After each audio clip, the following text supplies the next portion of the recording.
Just search Starfighter Dreams. 3 words. I can't stress that enough.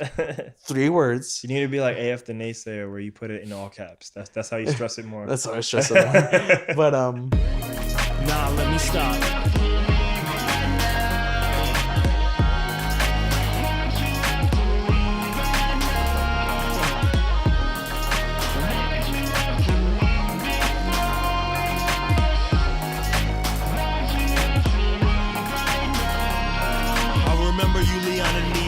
Podcasts and stuff. Podcast and stuff. Yeah. From Booish Life. Yeah, Booish. Booish? Booish. That's Or a Tommy. Boosh. Booish. That's a Tommy Wong throwback. He probably don't even remember that. That's how throwback it is. But yes, Tommy Wong Why said doesn't that. he remember it is my question. Oh, you know what? Sometimes when you go flying to certain places, you leave things behind, you know? Oh. Okay. Okay.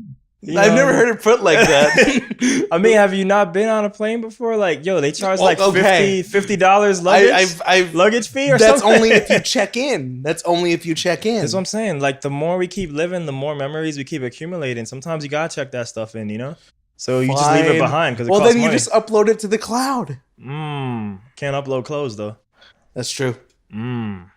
But we're going to get there one day. It is coming. It is coming. We're going to get we there. We won't even have to change clothes no more because it'll just be like, hit a button. And it's like, here, this is what I'm feeling. When I was growing up, all my favorite superheroes were all villains. It was so like the 2 people I wanted to be was Magneto and Carnage. Really? And so Magneto, watching the Fox Saturday morning cartoon, classic cartoon. Mm-hmm.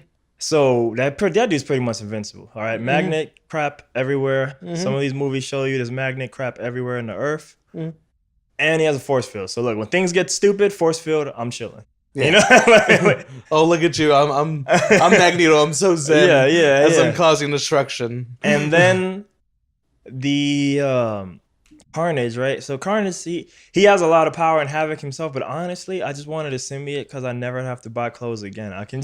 Oh my god. Whatever. And I know the symbiote will like eat my brain, but I think it's worth it to not have to pay some of these clothing prices. That's true. That's true.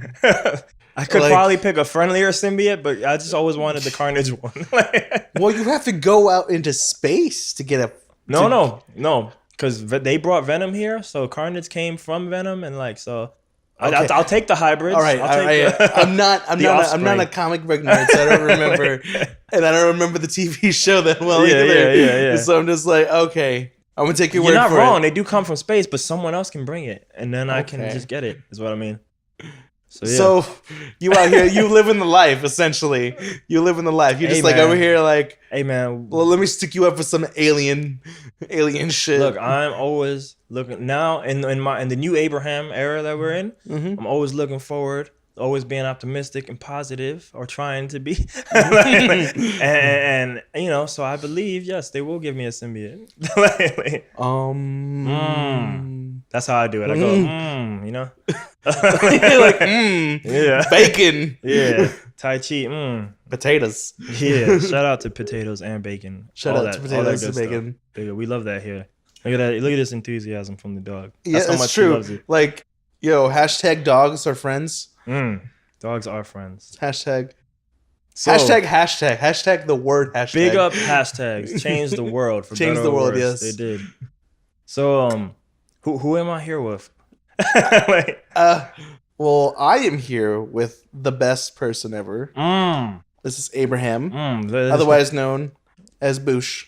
Big up Abraham. Big up Abraham. Big up that guy. I like that guy. I only just started liking him like probably a couple of months ago. Okay, we're getting too deep. We can say that for the rest of the show. But for now, you don't even know. The second half of the show gets deep. You actually, I'm all right. It's going there. But who am I with? Who is the other guy talking? All right, my name is Matthew. I prefer Matt. But when I go, your name's Matthew, even though I see it on Facebook. Yeah. I don't like it. I don't like it particularly. It just, I don't need the extra syllable. I don't need it. I'm like, Matt's just fine. I don't need an EU at the end of my name. EU. EW. But it just makes the EU. Plus it sounds like ew, you know? Yeah, exactly. Matthew.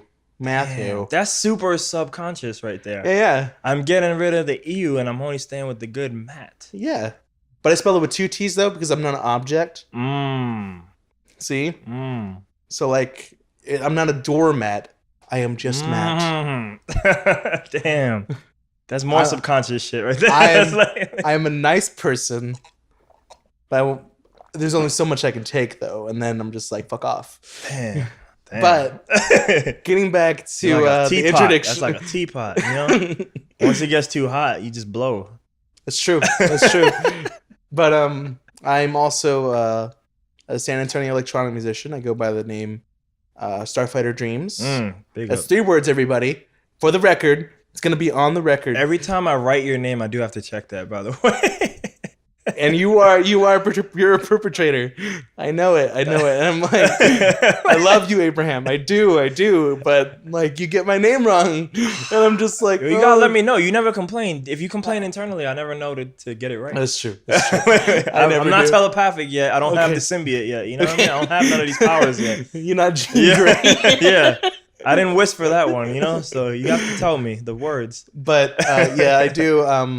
I'm an electronic musician. I go by Starfighter Dreams, and I do chiptune or chip music or 8-bit or whatever you want to call it. But I guess we can get into it in a moment. But right now I'm going to open up this can of Red Bull from straight from Austria to Abraham's trunk. Yeah. It was in the hot sun. And I have some ice. How you here. add Texas flavor is the Texas heat. Texas punishing heat. All right. We're gonna get the ceiling. Shit. Oh shit! For the audio people, yo, you scared the dog. You scared the dog. It's like my food never popped before. We're getting some ASMR. Damn, you can hear that sizzle. This is like super. Man, see, not everybody takes care of the audio audience. I don't know who was on here because I keep interviewing like 1 to 2 people a day, so my mind is everywhere. That's true. But someone was on here and then they described something and then they did this with their hands. And I was like, there's only 5 people who watch the show. Like the rest of the people are going to be like, what are you doing? What is he describing? It was a square, I think. It was a square. Yeah, but they did that. Oh, so this is what they did. Now part of me thinks I know who it is, but I won't say it. But anyway, it was a square. You know? Yeah. So, and I was like, you need to verbalize this. 8.4 full ounces. Uh-oh. In this little tiny green cup here. And you hear the swallow? I hope the mic picks up the swallow. That'd be badass. We'll check it later. Yeah. We'll check it later. We'll check. I wonder like what the spectrum spike is for a gulp. But it's actually really, really good. I don't really drink. I don't fuck with Red Bull as far as like drinking. I can't say that on there. I can't say that. I can't. Hey, you're not sponsored yet, okay? Wait, shouts out Red Bull. Shouts out Red Bull. There you go. Shouts out Red Bull. There you go. Shouts out Red Bull holding up the can for the camera that's in the room. There you go. Holding up the can. Shout out to Samsung cameras in case they care too. Samsung Galaxy S8. Yo, stock some chargers, yo. Yeah. On the real, not for real, yo. Like, yeah, you don't sell chargers. That's ridiculous. Like, I shouldn't have to buy like fake Chinese chargers from eBay. That's bullshit. Continue. Yo. Like, it's really good. It's really sweet. And if you're done, I take it. Oh, thank you. Yeah. Get the can crumple. But it's very sweet, and it's not as fizzy as like Red Bull usually is. Not as harsh. It's that pure uncut Austria. Austria, baby. Pure uncut. So man, yo, like you said, you do electronic music. You know, the chip tune. Yeah. For some people who might not understand that, you make it as you always say, don't use analog, right? That's what you said. Don't use old vintage gear, like in your shows. It's not advisable. It isn't. But tell the people what you use. You use Game Boys. That's the one I always remember because I actually played it. But I didn't play the other one. Yeah. Though I use ones from like 1999, the Model D Matrix Game Boy -01 is what it's called. Look at that. In the chip community, it's known as the DMG. Mm. and it's In largely that community, that's an install. like a lot of people like.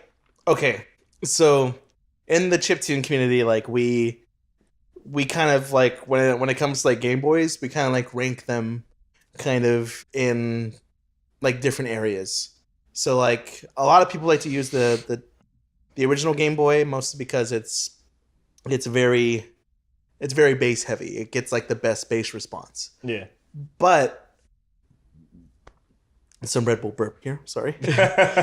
but it's also doesn't have a lot of processing power. And so like it can crash a lot. There's a lot of like it's like a risk reward kind of thing. But the Game Boy Color that came after, it has like more than twice the processing power.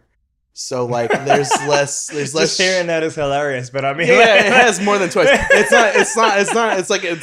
like on the fucking specs. Like, you don't even understand. This Game Boy Color is ridiculous. It is. But like the sound is a lot is there's like a lot of hum from like the audio output.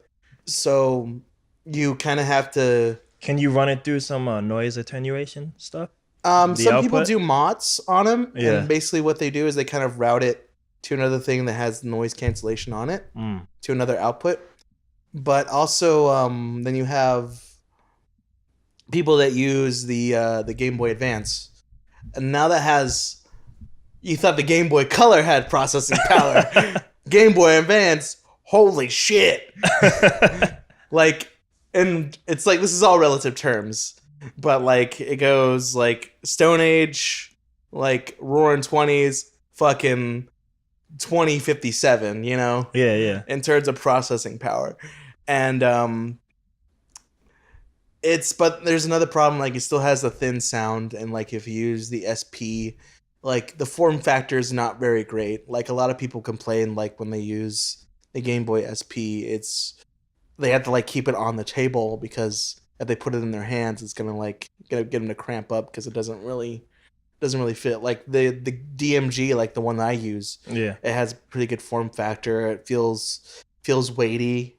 It has a good feel to it. But anyway, less talking about like what the object is, but like what like the music is and what chiptune means, at least to me. Oh, what is chiptune? Yeah, what does it mean to you? Like I first found out about it like 2008. Like I was on back, you remember it's back a ways, 2008. Remember MySpace? Remember that? Yeah, I never got on it. You never got on it? Like I went to many MySpace sites, but I never had a profile. Yeah. Because most of my life I've been very anti-social media. I know you probably find that hard to believe, but well, I guess I use it primarily you have to put stuff out, but it's like I never wanted to put like, oh man, I can't wait to put the newest Snapchat filter on. I never want to put crap on my face. I never wanted to take a selfie, but everyone uses it, and that's the language of communication. That's the easy marketing. So, you know, I'm like, well, I better learn how to use the weapons of today. You know, everyone's using. Yeah. That's totally understandable. I get that. So I was stubborn. Never had a MySpace. I had one mostly like. Is it still up? No, it's not. It's not. But about to put that in the links. Back then, like I was just like I was cruising. This is 2008, so I was 19. Yeah, I was 19 years old. I just turned 19. Young Starfighter. Yeah. Yeah, and like I was just cruising around, and I came across this. I was just looking around for music. That's like most of the time. Like most of my high school days were just spent like listening to music on MySpace, like discovering artists. Same thing. Discovering. Most of my high school, yes, in quotes, was my discovering too. I was using discoverable techniques that the internet brought up. Yeah, like, exactly. That like, were maybe a bit different than MySpace. Yeah. But I would go on there, and I would just look for like. I was like looking at this power pop band from the UK, and they had like on their top 8. Remember fucking top 8? Oh my gosh, damn! On the top 8 for their artists and stuff was this guy called Saber Pulse, and I didn't know what it was, but like his picture just showed him like on stage, like there was a stage and there was a table, and then like he was on there and he was like it was a view of his back, and like he was just jumping off. So I was like, okay, what's this guy all about? So I clicked on it, and then like some of his music started playing. Like, oh, it sounds kind of like video game stuff, but it's kind of weird, and I don't know. And then like I scrolled down, and there was a link to this website called 8-Bit Peoples. I found out later that 8-Bit Peoples was and still is one of the premier internet net labels for like chiptune stuff. And they had just recently gotten done making a documentary for they were actually with this production company called Two Player Productions, and it was about they were going to premiere it like 2 weeks later. I was in college in San Antonio, and they were going to premiere it at South by Southwest in Austin like 2 weeks because spring break was coming up. Yeah, South by Southwest, they were like the film festival part, and they were going to premiere it there. And on that website, 8bitpeoples.com, like the first page you went to was just a trailer for the for that documentary. And I watched that trailer, then I watched it again, and I watched it again, and I watched it again. And then I kept watching it for like a good 2 weeks straight. Like for a week straight I watched it, and then like I started like going through like all their content and like learning about it and like listening to all the music and like how diverse it was and how weird and how many different approaches people had. And in the trailer they talk about like how it's not about like, you know, reappropriating. I think that's the quote. It's not reappropriating art. It's using what's good about it to make something fun. So like to me that's what chiptune is. It's all about like people using things that aren't designed originally to make music or make visual art, but they're using it anyway. They're doing whatever they want, and they're making whatever they want. It's like not every chiptune track has to be a dance track. Like there's Bud Melvin who does like chiptune folk music with a banjo and a Game Boy. Then there's YMCK. They're a group in Japan that does jazz pop with like Ataris. There's like so many different approaches, and that's what attracted me to chiptune. Was like electronic music to me was always like kind of a genre thing. It was like, this is a trance DJ, this guy does like drum and bass production. I'm like, that's cool and all, but what if I wanted to do all of it? And so like through chiptune I found like a way to do whatever I want, to just be creative without having to like pigeonhole myself. If I was going to pigeonhole myself, it was just going to be the limitations I presented myself. So that's what it is to me. It's just a platform for me to be creative. So chiptune is a way for you to cheat EDM and do all the EDM genres instead of one. Yeah. Like I don't like hate the word EDM. I hate the term. I only use it because society made it. And it's just an easy way to be like, I kind of stereotype use it for any four to the floor music pretty much. Yeah. Even though I know DMB and some of the other ones kind of maybe aren't exactly that. Yeah, but that's usually what I'm attracted to. Like actually like break beats are like my thing. Like when I hear where all my jungleists at. Yeah, where my jungleists at. I love saying that like in live. You know, where my jungleists. I need to write more jungle, but like it's so complicated. Like four to the floor. I just get why people write four to the floor because it's so easy. Do you? Yeah, you do. Why am I like in my head? In my head, I just answered my like. Do you have four to the floor ones? Because a lot of the things that first come to mind are jungle songs for you. Yeah. Like, but I'm like, like I'm writing like either juke or like kind of like juke stuff. So I'm like hats hanging. No, I had to ask why that, even because I think visually when I think of you, and you can answer where this part comes from, like you're fucking insane on stage, you know, like, yeah. So I'm like, yeah, you're like, to me, I find it normal because it's like, yeah, it's just like a guy who plays metal. He just happens to be playing a Game Boy. Yeah. But I feel like, you know, I won't name the names or something, but some people have told me like, yeah, like, hey, I can't mess with it because he's crazy on stage, you know. But I think that's one of the cool things because I see that and I'm like, man, I don't do enough on stage. I'll just be chilling. Granted, I have an army up there with me, so I don't have to do it that much. By proxy, you're doing so much by proxy. Yeah, they got me. They are my arms and legs. They got it. But where does that come from? Where's all the energy? I feel another criticism I had for like electronic music as it was presented to me was like, I love the music, but like when the DJ or the artist was on stage, they were like especially when it was like laptop stuff. When it was like laptop stuff, yeah, like they would always be they're zoned like out. really focused on the screen or on their controller and stuff. And I knew what they were doing was like really complicated. They were like sometimes like there was like the old meme like, oh, what am I doing? Like sitting here watching a guy like check his email. I remember that. That was like the biggest criticism of like laptop stuff for a long time. But like I would go and see like people doing laptop stuff, like playing like doing like really complicated like music, like IDM, you know, like IDM stuff. Yeah. And it was all really interesting music, really fun.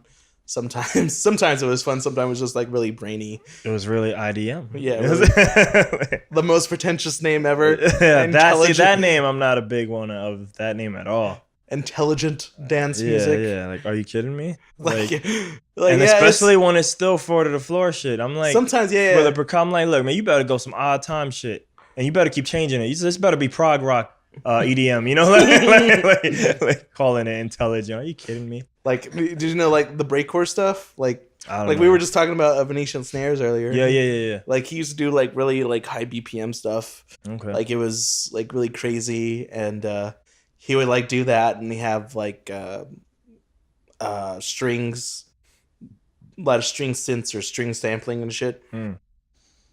Just going crazy with like amen breaks and shit. I was just, this is amazing. Like in college, that's like what I was listening to. Besides, like when I wasn't listening to chiptune, I was listening to like breakcore or IDM or like acid or something like that. Yeah. So like I remember like walking through the halls and just like blaring that stuff from my headphones, and like everyone else was like listening to like the latest hip hop album or something. I was just like on your own path, just on my own path. Like, yeah, this is the shit. And so when everyone asked me, like, what are you listening to? It was always like, how much time do you have? In college, I was a bitch, yo. I just, like, I remember literally, and it wasn't even, like, because I was being cocky. I just had gotten tired. Like, people asked me what I'm listening to. I'm like, man, you're not going to know. I just wouldn't even want to tell them. Because, like, you know, now, like, people do listen to Korean pop music. It's super normal, you know? Yeah. But, like, back then, I would have to explain all that, and I guess I didn't like talking back then. I was way more introverted back then too. So I was like, look, I don't want to teach you the history of Duran Gray. Now they, you know, like, so like, but now they've toured with Korn and like, you know, everyone knows. They're everywhere. You know, Family Values tour and Wackenfest in Germany, and so they're a normal band too now. You know, they're on Spotify. The other day I was hearing Duran Gray. And here's a band probably most people don't name. Everybody usually has heard of Duran Gray. I was like, Muck. I was like, fucking Muck is on Spotify. And they had an album I was hearing back when I lived in New York, which is before 2003. I was like, fucking hearing Japanese rock music that I grew up on in Spotify. That doesn't even make sense. That doesn't even I feel like some of those titles too, Jay, like they're written in Japanese, English. I'm like, this is crazy. Like my car is talking Japanese right now because it'll tell what the Spotify is. I was like, that's amazing. That's like I don't fuck with Spotify though, man. I still don't. I'll get to that later with you. Okay. I'm gonna attack you on the. I don't blame you. Look, the only reason I have Spotify is because. Shout out to my sister. I'm using her account. I don't really use any of those services. No name dropping. Yeah. No name dropping. Yeah. No name dropping. But anyway, getting back to this is her house too. Shout out to my sister. Big shout out. Shout out Northwest Side San Antonio. There you go. Shout out to Northwest. Oh, Yo, yeah, that's where I'm at right now. Yeah. Northwest All side. right. I grew up on the other side of town. It took me forever to understand what the four corners were. I just knew I lived somewhere. Took me probably like 10 years to realize I was in the north. Took me like another 5 to realize I was in northwest. I just never looked at the map. I didn't care.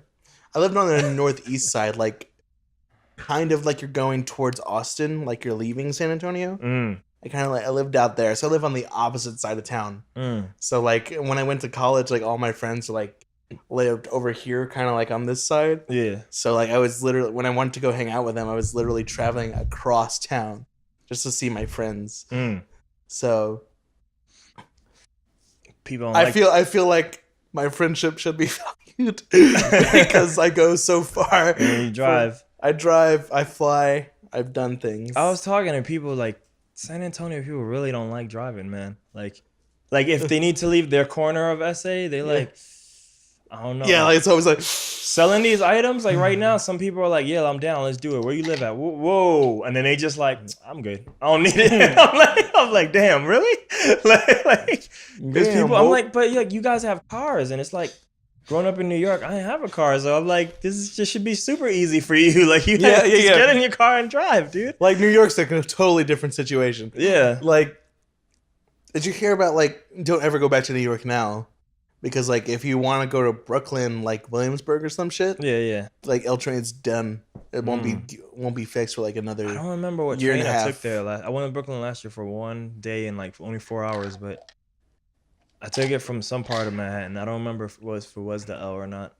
But like you can take the C train, maybe. It was a letter, so it might have been. But this is This is all memories. And 23rd. What I remember, and it's on my Instagram too, is somebody just started b-boying and dancing on like, the poles and shit. While people were there. Yeah, that's what I took. Goddamn New York, man. Like, I'm sure like they do it so like they can like be discovered or like just to express themselves. Yeah. But every like real New Yorker I ever talked to is like, God fucking damn. Well, yeah, because it's their routine, and you want to you don't want to be bothered with that shit. And you definitely don't want to give money. I think it's fine as long as people aren't doing. When people start stripping their clothes off, I mean, now it's like, come on, man. Like, I'm trying to go to work, or if people got their kids there, and like you out here showing like your naked body, it's like, come on, chill, dude. Like, I remember last time I was in New York, I was in Queens, and I went to go meet a friend in Manhattan. Like we're going to Chelsea over like over near 8th Avenue, and 23rd.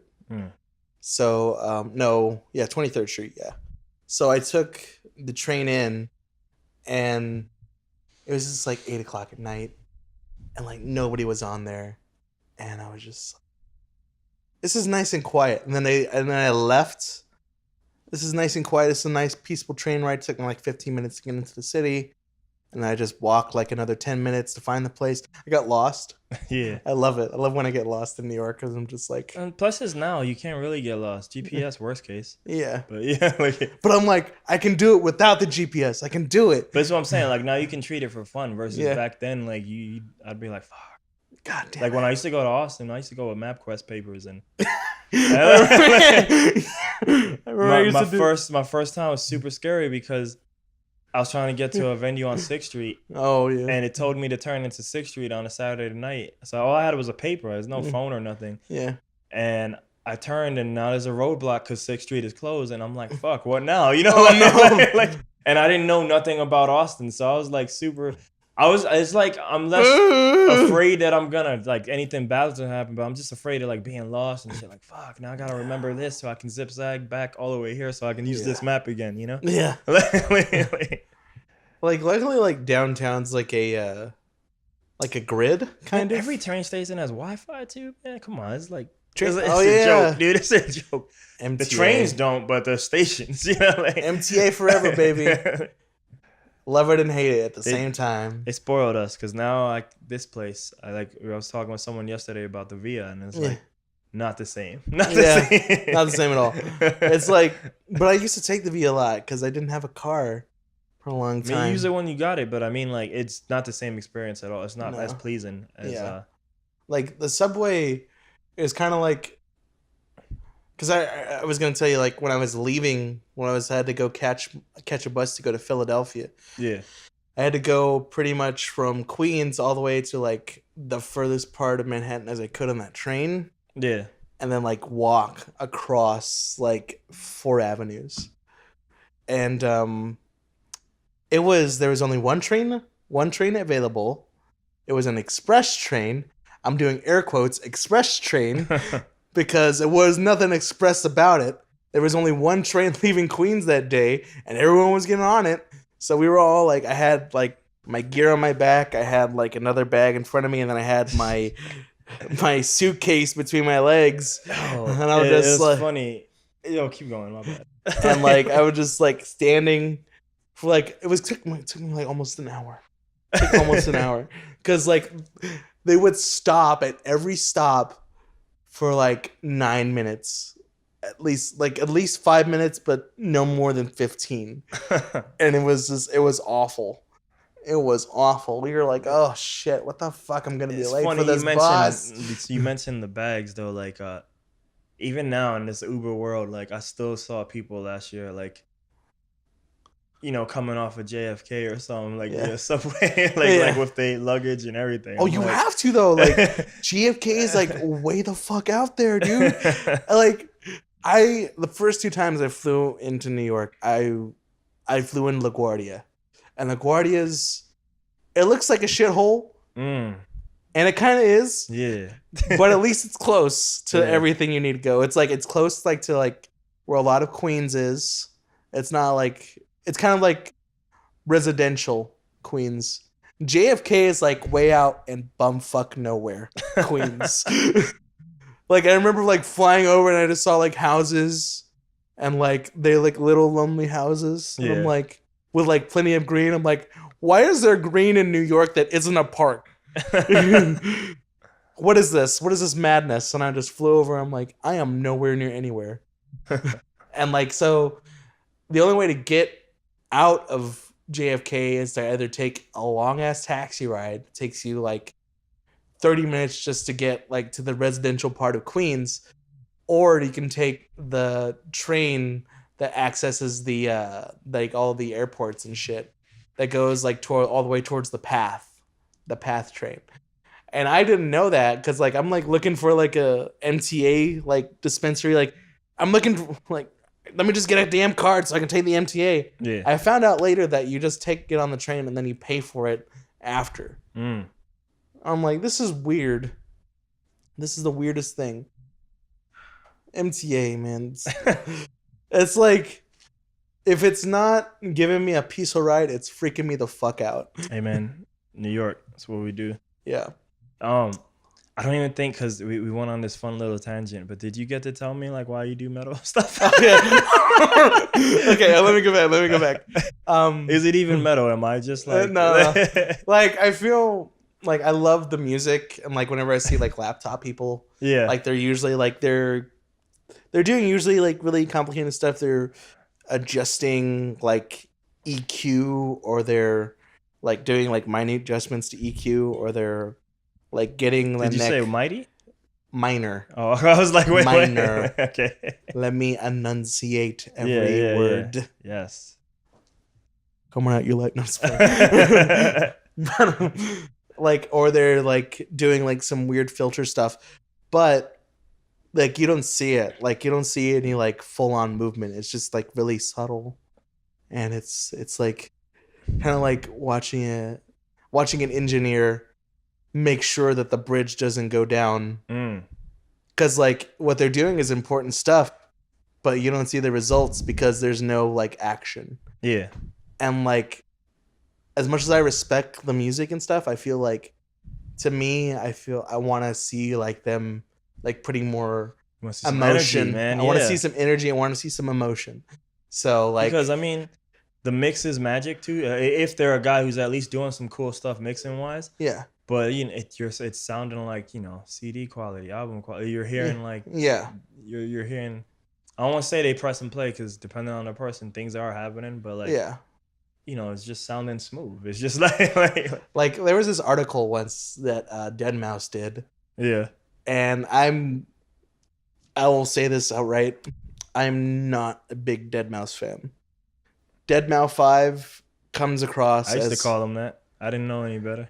Deadmau5 like comes across as like the worst kind of like DJ. He's like so confident. He's like super gimmicky and stuff like that. Well, what's gimmick? What's the gimmick with Deadmau5? Like the head. Yeah, I guess. But that doesn't come till like, was he wearing it when he wasn't famous? I don't know. I don't think so. So I feel like he had like a little traction by the time he starts wearing a head. The symbol might have always been there. Yeah. But like, I feel like that, and then like he's an expert. Once like he added everything else, then yeah. And like he started off doing like mod tracker stuff. So in that way, I should respect him because like, he's definitely an asshole. So I totally get that. Like, and he's an asshole. But that's probably why I also like him. Well, it's why I don't like him because like sometimes there's a difference between like being an asshole, but you can still remain likable as an asshole, kind of. Like there's a magic sweet spot that you can like. Most of the shitting he does is on the industry and the artists themselves too. So I respect that. Well, yeah. Like he's being honest versus like, yo, this guy's David Guetta's totally good. Armin's totally good, you know, like he's like just giving like, man, you don't even play trance. Why you call it a state of trance? Like that's real shit, you know. Like I like that. Well, yeah, like he does that, and sometimes I respect it, but most of the time he's just like, yeah, I don't like this. This is all trash. He just I like that too because it's real opinion versus it's his opinion, but at the same time, like he just has a platform, so people think he's talking fact. Yeah, exactly. I'm like, it's not subjective anymore. It's objective to everybody else. That's their fault. Get smart. Well, that's the problem. Like a lot of people aren't. Like the average listener of electronic music is like they're trying to break in. So when the person that's like helping them break in is just a total dick to everyone else, then that gives them an excuse to be a total dick to everyone else. You know, man, you gotta have better core values though. Well, everything you're saying is right.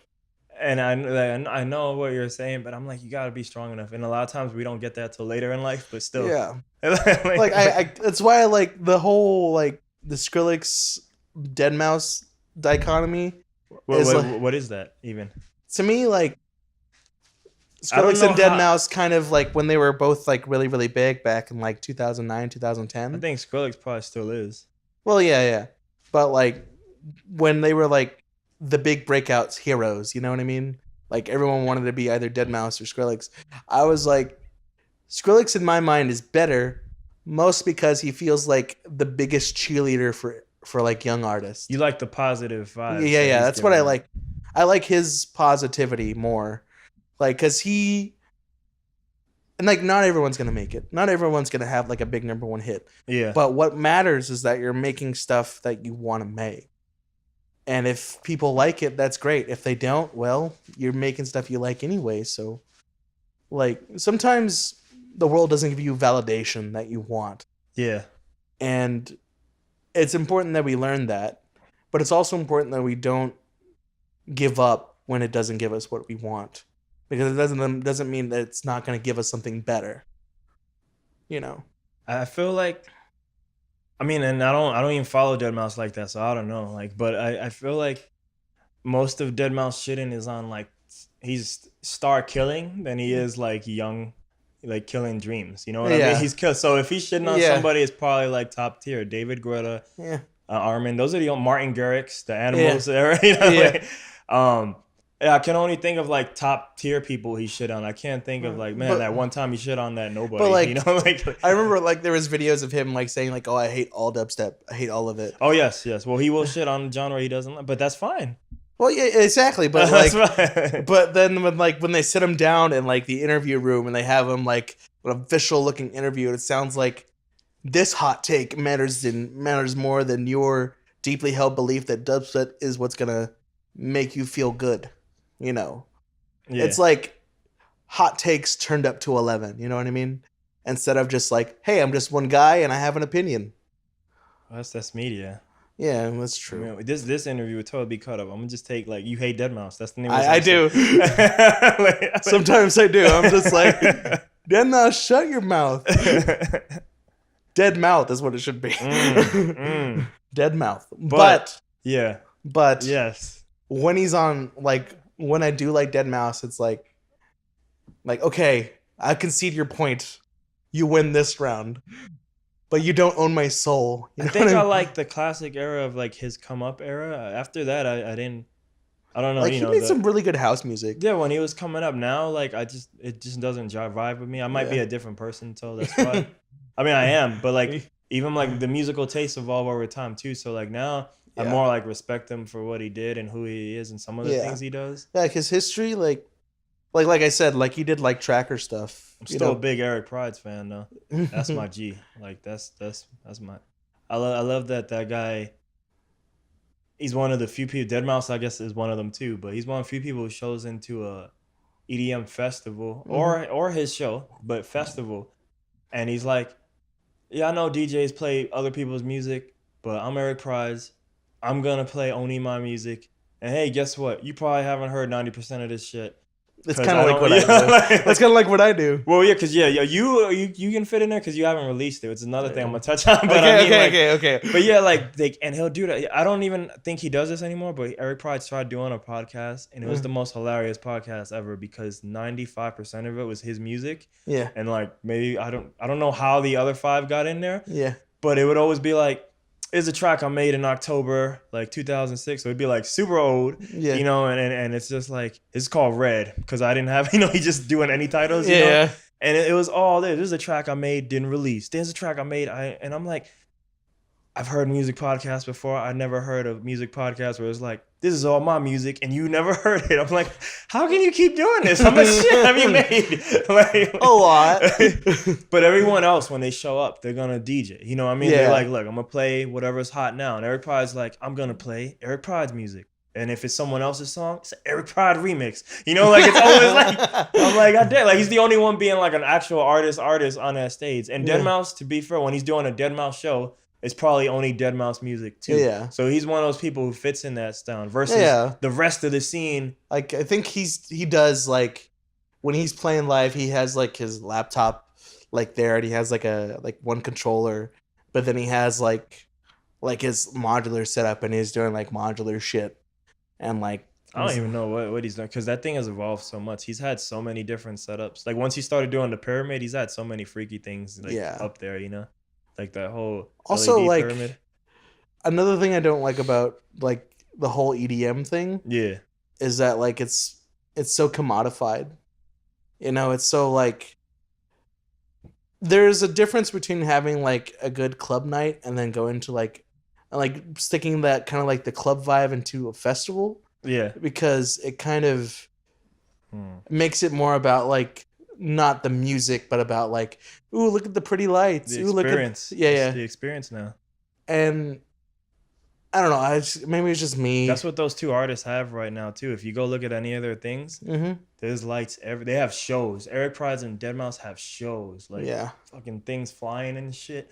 You know what I mean? Like, I think I saw like a footage of one Deadmau5 one, and like he had like I think it was like one of his Halloween shows, and he had like this really like tattered head on, and like he had like these blood splatter like robots with like his logo on it, and like they were just like moving around to the music and stuff, but like I think like what it's supposed to be, I don't know if you remember this movie. There was this movie called Virus.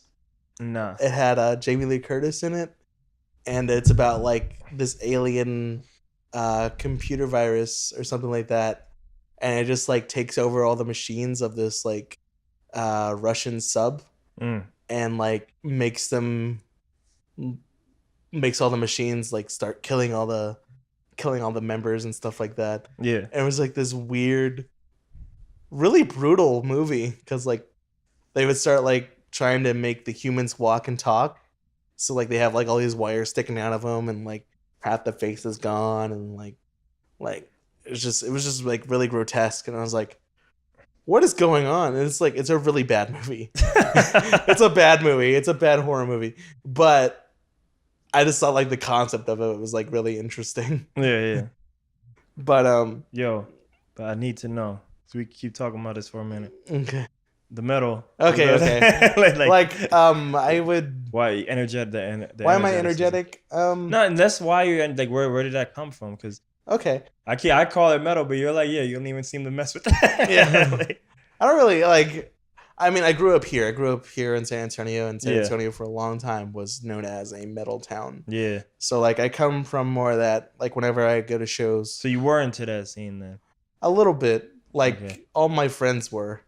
Like, when I was 16, I was like starting to get more towards like synthesizers and electronic sounds anyway. And like, I thought like maybe I could be like the synth player in like somebody's band. Mm. And then once I tried that 2 times, I was like, just do it solo. I don't need to do it anymore. Let's do it solo. But after after I discovered chiptune, I started listening like lots of different like I've watched like live performance of chiptune. A lot of times, you know, it would be kind of low key, you know, it was just mostly like Same about the thing you music. saw on the EDM. Yeah, like all like IDM stuff. But sometimes like I think Bit Shifter was one who had like a really live energetic show. No Sleep, like when he was 2009, like back in the day, he would have like a really energetic show. And the big one was Huatatron from Finland. Mm. So I don't know if you know Huatatron. No, but it's Europe. Okay. So let's go. Okay. But are all 3 of these guys moving like you? I guess up there. Kind of, yeah. Like Alright. I think the closest ones that's like me is Huatatron, All right. because he was like this. He did chiptune for a little bit, for like a little while, like for the good first part of his career, and then he kind of like just started sampling a lot of like Game Boy sounds and stuff like that. And now he's like on this weird half modular, half digital like soundscape world. And like he started off making kind of funky electro stuff, but it was like still super, super hard, super. Yeah. And like, but now he's like making like this and really hard, abrasive industrial techno, like techno, like, but he's like more influenced by the Brits than the Germans. So because it's like, oh man, this homie yawning over here, I'm boring this guy to death. It's called No Sleep. It's what happened. No job, no sleep. Hashtag 2017. There you go, man. There you go. But I'm the worst unemployed person. Like, cause I feel like it's like I make jobs for myself that make no money. Instead of like binging on Netflix, like I can't tell you what happened on Game of Thrones. I can't tell you. I don't know what the new Netflix show. Unless it's Marvel related, unless it's comic book related, like I can't really talk to you about it. I haven't watched any of the Marvel shows on Netflix. Yeah, you fucking crazy. But I mean, I gotta watch it one day. No, I'm really bad. But really I mean, bad. yeah, unless it's like Marvel and stuff, I'm like, yeah, or Doctor Who, like, I'm like. But yeah. anyway, like, Yeah. so I was saying, like, he does like really hard abrasive techno now, but like back in the day, like I saw him. I think I saw a video of his performance, for Blip Festival back in 2007. I saw like one of his, and he was just going hard. He was like talking to the crowd, and just like going hard and just like getting everyone pumped. And then like he had. Like by the end of that video, there was just him like on stage, and everybody had like gotten on stage, and he had the camera people like were looking at his feet, and like one of the nails were like keeping like one of the like the little stage had broken off, so like it was moving. It was doing that thing where it kind of goes up like at an angle and then goes down because you're shifting the weight. So like he had rocked out so hard he had broke the stage. Damn. I was just like, that's who I want to be. That's gonna be your Shaq moment, like when you watch Young Shaq and he dunked like and broke the rims and stuff of the glass. That's what you want to do to a stage one day. One day, yeah. Like I just want to like. It was just so inspiring to see someone like yes, and he wasn't even using Game Boys. He had like his laptop, but he's hype. He's hype. He was just so fucking hype. And like he got everyone on stage. He had like such a great relationship with the people in the crowd. And I was just like, when you watch him and the other guys, in these videos, there's a lot of people there. Yeah, like a Blip Festival. Let me tell you about Blip Festival then. Okay. Okay. Back from 2006 to 2012, there was an event series in New York City and in a couple other cities around the globe called Blip Festival, and it was chiptune was very like kind of, we would do shows, but they were like very scattered. You know, there was like no central hub. So like these people, these like just 6 people in New York decided like, okay, let's do a festival and let's just bring like all the people that we want to see for a festival out to New York. And we are not sure if we can pay them, but if you, and like we can't even cover the cost of them to like fly. Yeah, yeah. But if they can make the trip, we'll have them over and then we'll play the festival and we'll see how it goes. And like that's like the documentary I was telling you about earlier. Yeah, yeah. That's what that was about. The very first Blip Festival in 2006. Where can we get that at again? It's called Reformat the Planet. Okay. And I actually have it if you want to watch it. Might. So it's not on like the streams? So no, it's like I have to hit up like, the Matt if you want it. Hit up Matt. Hit me up. I'll do a screening one day. Maybe. Oh, you should do that. Just get a draft house. Yeah. Get a draft house. Go to draft house screening for it. Like I'll do a presentation. Yeah, they do that all the time. So that's what I should like highly realistic. I should. Yes. I really should. I should. I'm not joking. I'm like saying like I'm not. You're in a better place literally to be able to do it. But anyway, like it was about how they did it and how like it worked. And if you do it at draft house screening, I'll go. Just saying. But they didn't know if they could pay anyone, if they couldn't even cover the flight cost of the flights. Yeah. But they came out and they threw an amazing show, and they said like the festival wasn't even done yet. They're just like, okay, we have to do this next year. And then like they did one the year after that, and like I think after the third one, they decided like, okay, we're gonna not do a Blip Festival 2010 in New York because we're gonna have one in Denmark, then we're gonna have one in Tokyo. So they had 2 international ones, and then Blip 2011 happened, and that's the one I went to, the first one I ever went to, and I didn't realize this, but that was the 5th anniversary. So I went to the 5th anniversary show, and that blew my mind. I was like, holy shit, this is amazing. And I met like people like one of the people I met he's called Brightface. He's from Vancouver, and he and I were like kind of like nobodies. We didn't really know anybody in the scene. We were just kind of like lurking on the internet and stuff like that. Like, you don't know anybody? I don't know anybody. So let's just hang out, I guess. And so like we became friends and shit. And like I think, and then we met up the next year at Blip 2012. I'm like, oh hey man, how you been? And stuff like that. And like, and then after Blip 2012, I think 2 years passed, and then he released a full-length album to like critical acclaim. Like it was because he was very much, Brightface is like a very much like an old school chiptune guy. He's very much inspired by like the old like module stuff, like from like the Commodore Amiga and stuff like that. And his style is like very intricate. It's very and kind of jazzy a little bit, not too much, but a little bit. But it blew everyone away, and everyone was like, "Holy shit, this is amazing!" And there was like not releasing any music. But I remember being like, "Fucking Brian, I remember that guy, ground floor, baby." So you still talk? Can you still talk to him now? Yeah, like we played together like last year in Philadelphia. Oh, okay. Yeah. Saw you on Twitch. Yeah. Thank you for posting that. That was so cool. Like somebody was watching. Like people were watching. Like, I don't know if I still have it now, but at the time I had cut it up, so I had that one, just like your set. Yeah. Yeah, and I made audio for it for me. I was like, hell yes. Yeah, man. Like I won't beat up on it here because I do it too much in real life. But come on, man. When we gonna get a release? Yeah. I'm doing like I don't know.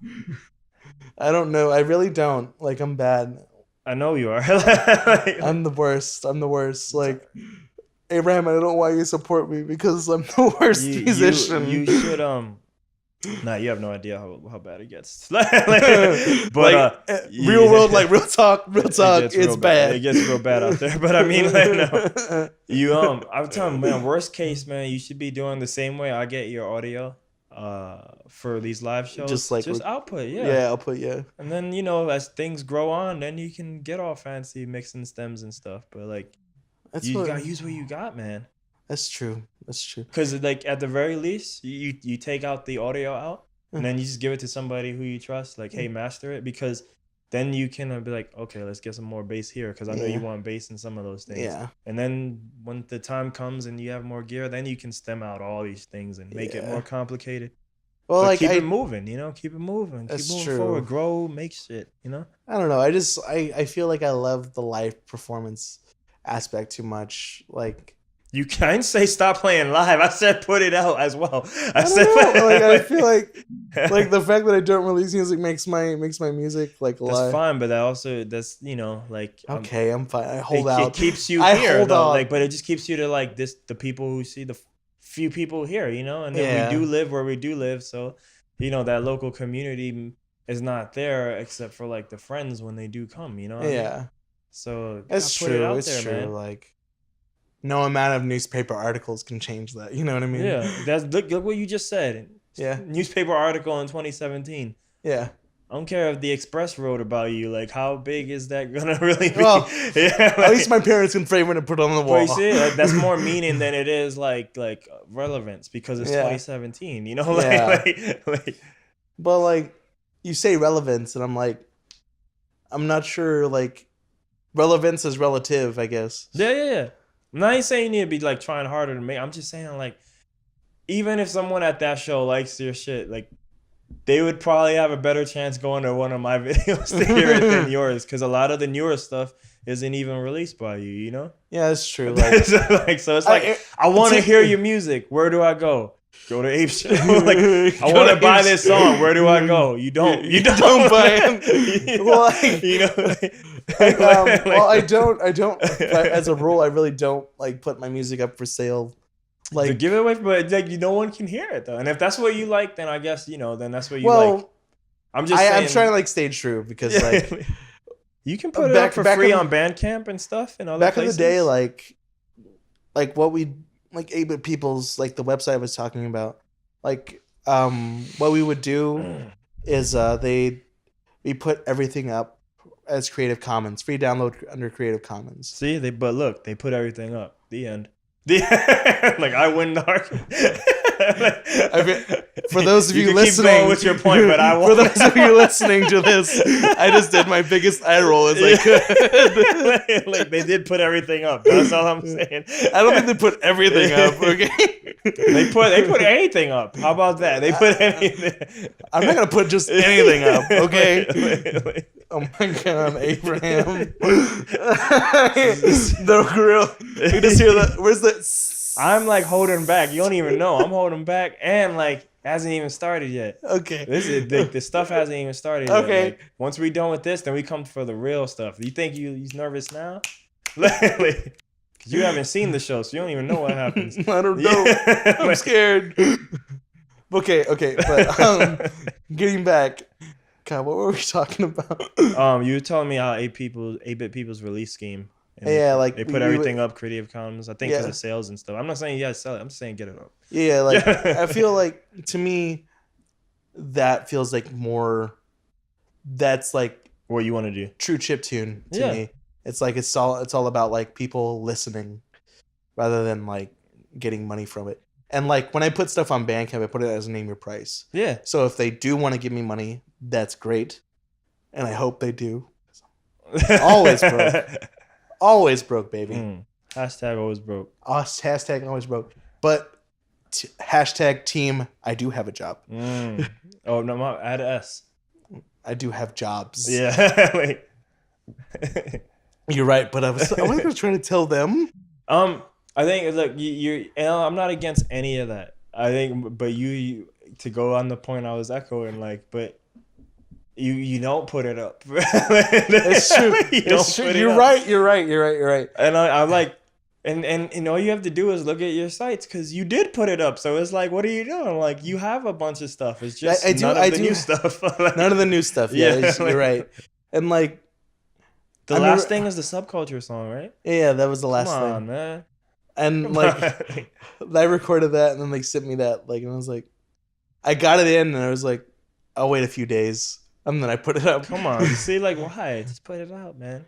I don't know. I'm just self-conscious, I guess. No, but you no, you're not. Have you seen yourself on stage? Yeah, like on the internet. On the internet, I'm self-conscious. Dude, like no one's like, and I mean this in the nicest way. No one's watching or hearing. Like, you know what I mean? Like it's a very small audience. Any of us have. You know what I mean? Like, so it's like electronic music. It's no time for us to be self-conscious. So, like, not there. Yeah. Can't be an artist who expresses themselves talking about. I'm self-conscious. Yeah, I like express myself, but I'm self-conscious. Yeah, come on, man.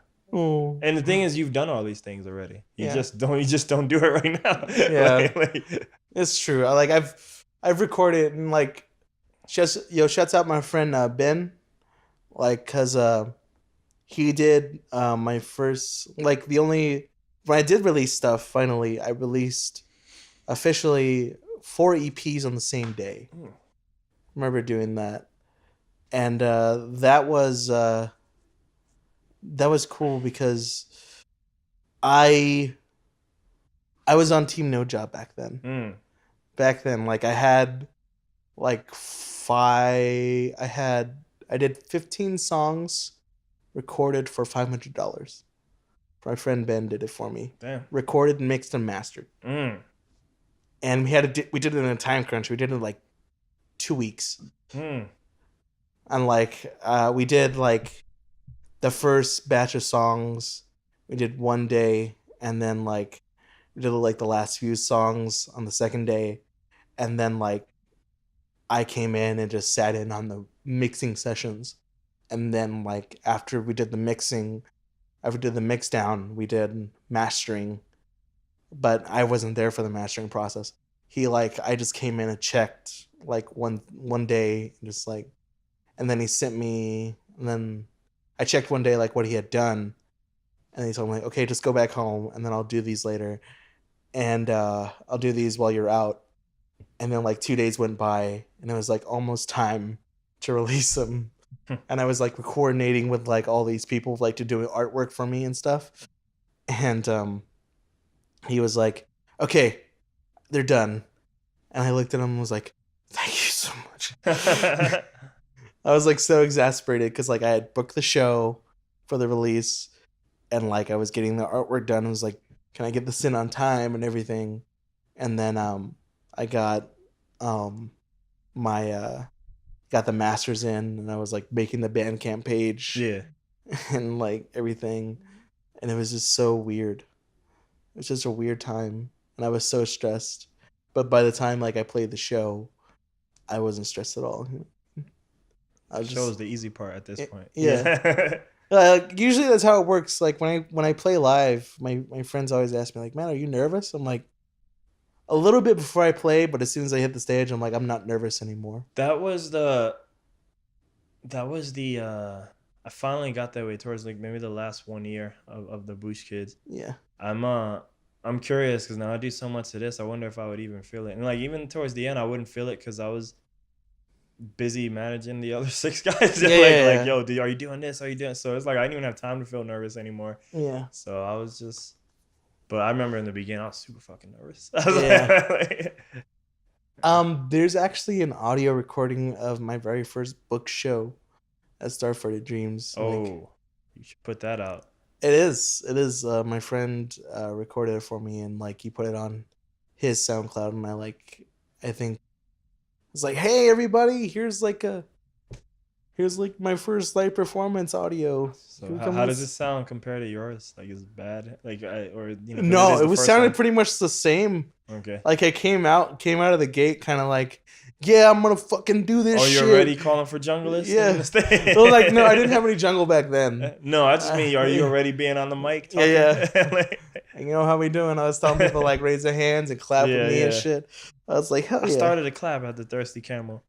Yeah. Like that one time where it's clapped, like I made some noise. Yeah. And I didn't even mean to. I was just kind of like, sometimes you want to do the pattern, the beat. Yeah. And then there's a few other people started doing it. I was like, that's cool. I was like, yo, shouts clap. out Abe for that time, yo. Shouts out Abe. I didn't even know who did it. I was like, yo, thanks for feeling it. Thanks, y'all. Yo, all right. That was so much fun. So I think it's time. Okay, let's go. I think this is the He's heating up the burner right here. Yeah, no, these are the lists where I do the life questions now. Okay, let's do life questions. So you've probably heard the first one from me many a time, but people change. What is your goal in life? Oh God.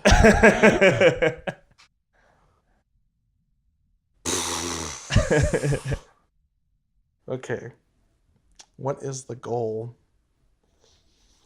I don't know. Are goals necessary? Yeah, it's all your question. You tell me. I don't think One of my friends in New York, I don't even want to say it. Like, I don't want to guide you anywhere. Because it's your things. But, it's my thing? Okay. Yeah. But yeah, there's no wrong answer. I'm not going to be like, you failed. I have failed. That's my life right there. I have failed. But, as I think a lot of times people, like I used to say, like I was saying earlier, like you want validation, but you don't get it the way you want. Yeah. And I experienced that a lot. You know what I mean? So sometimes you're asking the God or the universe or whatever for things, and you don't get them in as timely a manner or in exactly the way you want. So I think somebody once said, I forget, the true horror of getting what you want is getting what you once wanted. So that's bars right there. That's bars. Yo, hashtag bars. Hashtag bars. But anyway, what that means to me is that like you can get what you want, granted, but it's only a thing that you wanted at one point. Yeah. So like it doesn't really match up with who you are now.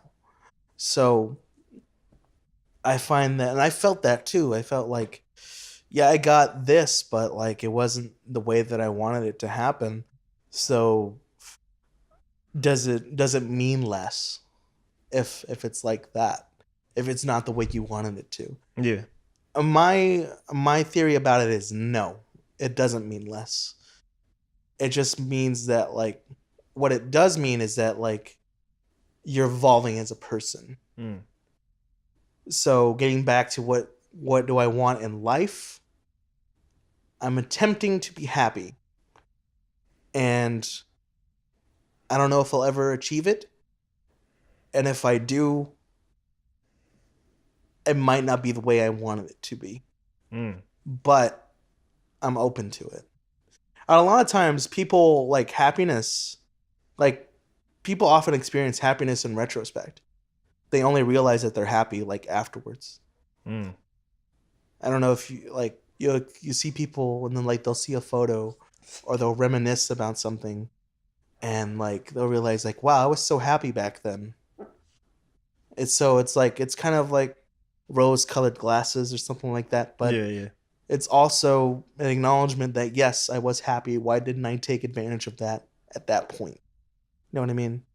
So by trying to become happy by achieving whatever goal it is, you're sacrificing experiencing the happiness that you're in right now. It may not be perfect, it may not be exactly what you want, but you realize that you were happier here than you were there. Missing out on the present. Exactly. Yeah.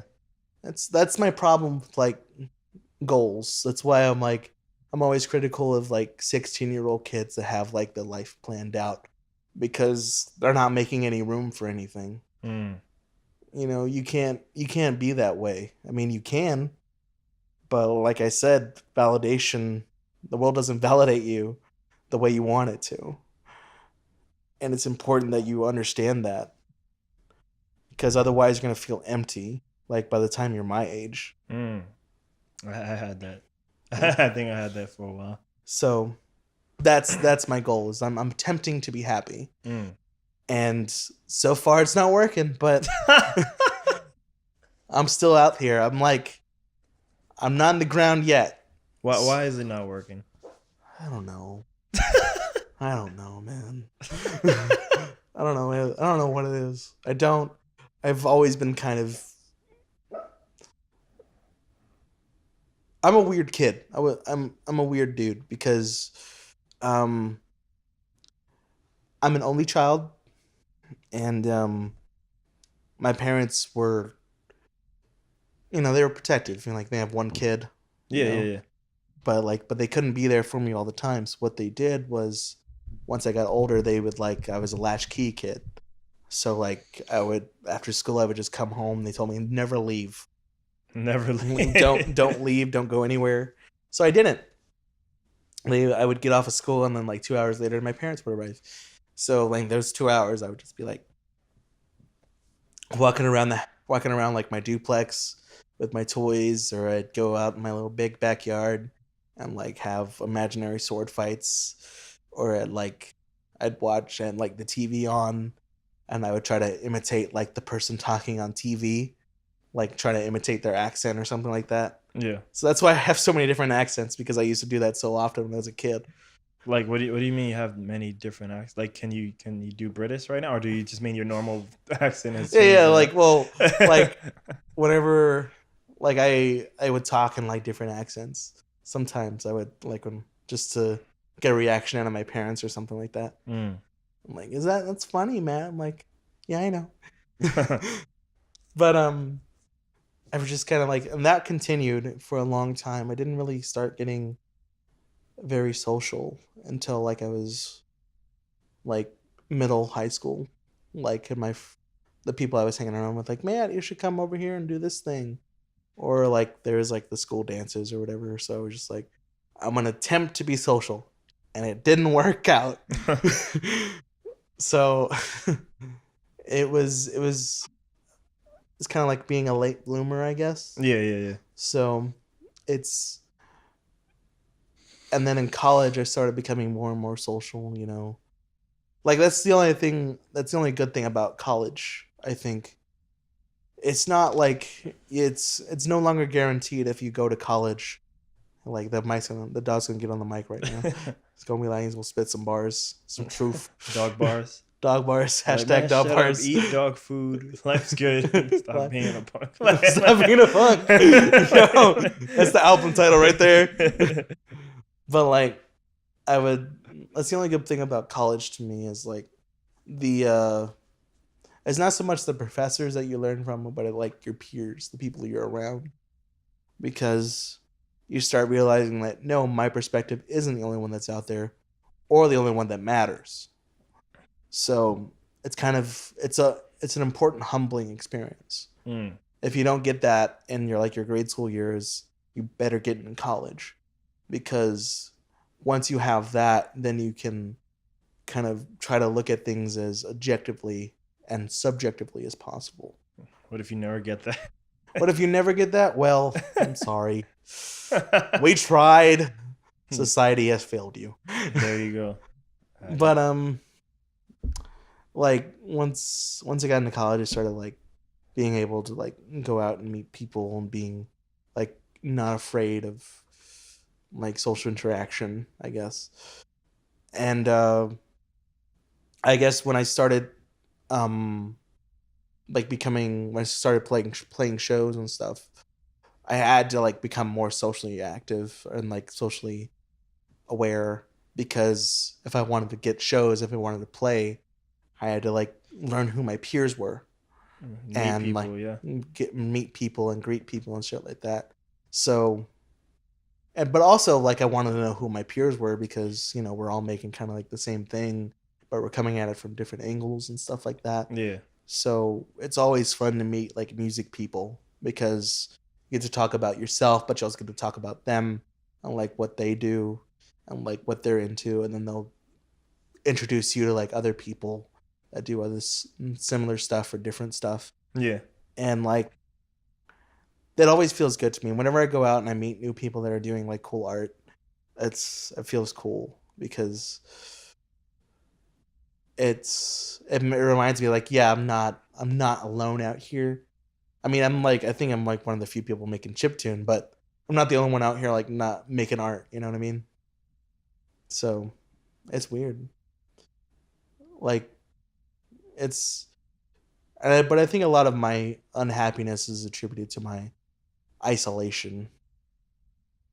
And there's a recent study out there that said like people that live like that live in isolation or like that are lonely are probably more likely to die sooner than people with good social skills and that aren't lonely. You better put yourself out there. I'm like, yeah. I think I've liked the isolation for getting work done and doing all this shit like editing and all that stuff. Yeah. But I think I've come to realize, especially doing these things, because I like the talking part. Like, oh man, I think I need people because sometimes I just want to hang out with people just to get. And I think sometimes I guess forgot what that's called, but you get energy off of people or something. Yeah. So I think I'm a social vampire. I think You're a social yeah, like, and not that they even need to do it with. For those listening, I'm getting really scared. Sometimes I'm bad with it. I am with brand new people. Like, not that I'm gonna go just meet brand new people, but I think the people I know, sometimes I just need to be around them, just to be around a person. Yeah. You know. And that's the only reason. That's one of the reasons why I have a roommate. That and I'm not financially solvent enough to have my own place. There you go. But ready for the next one? Okay. Ask away. Who do you have compassion for? My roommate, my parents, my friends,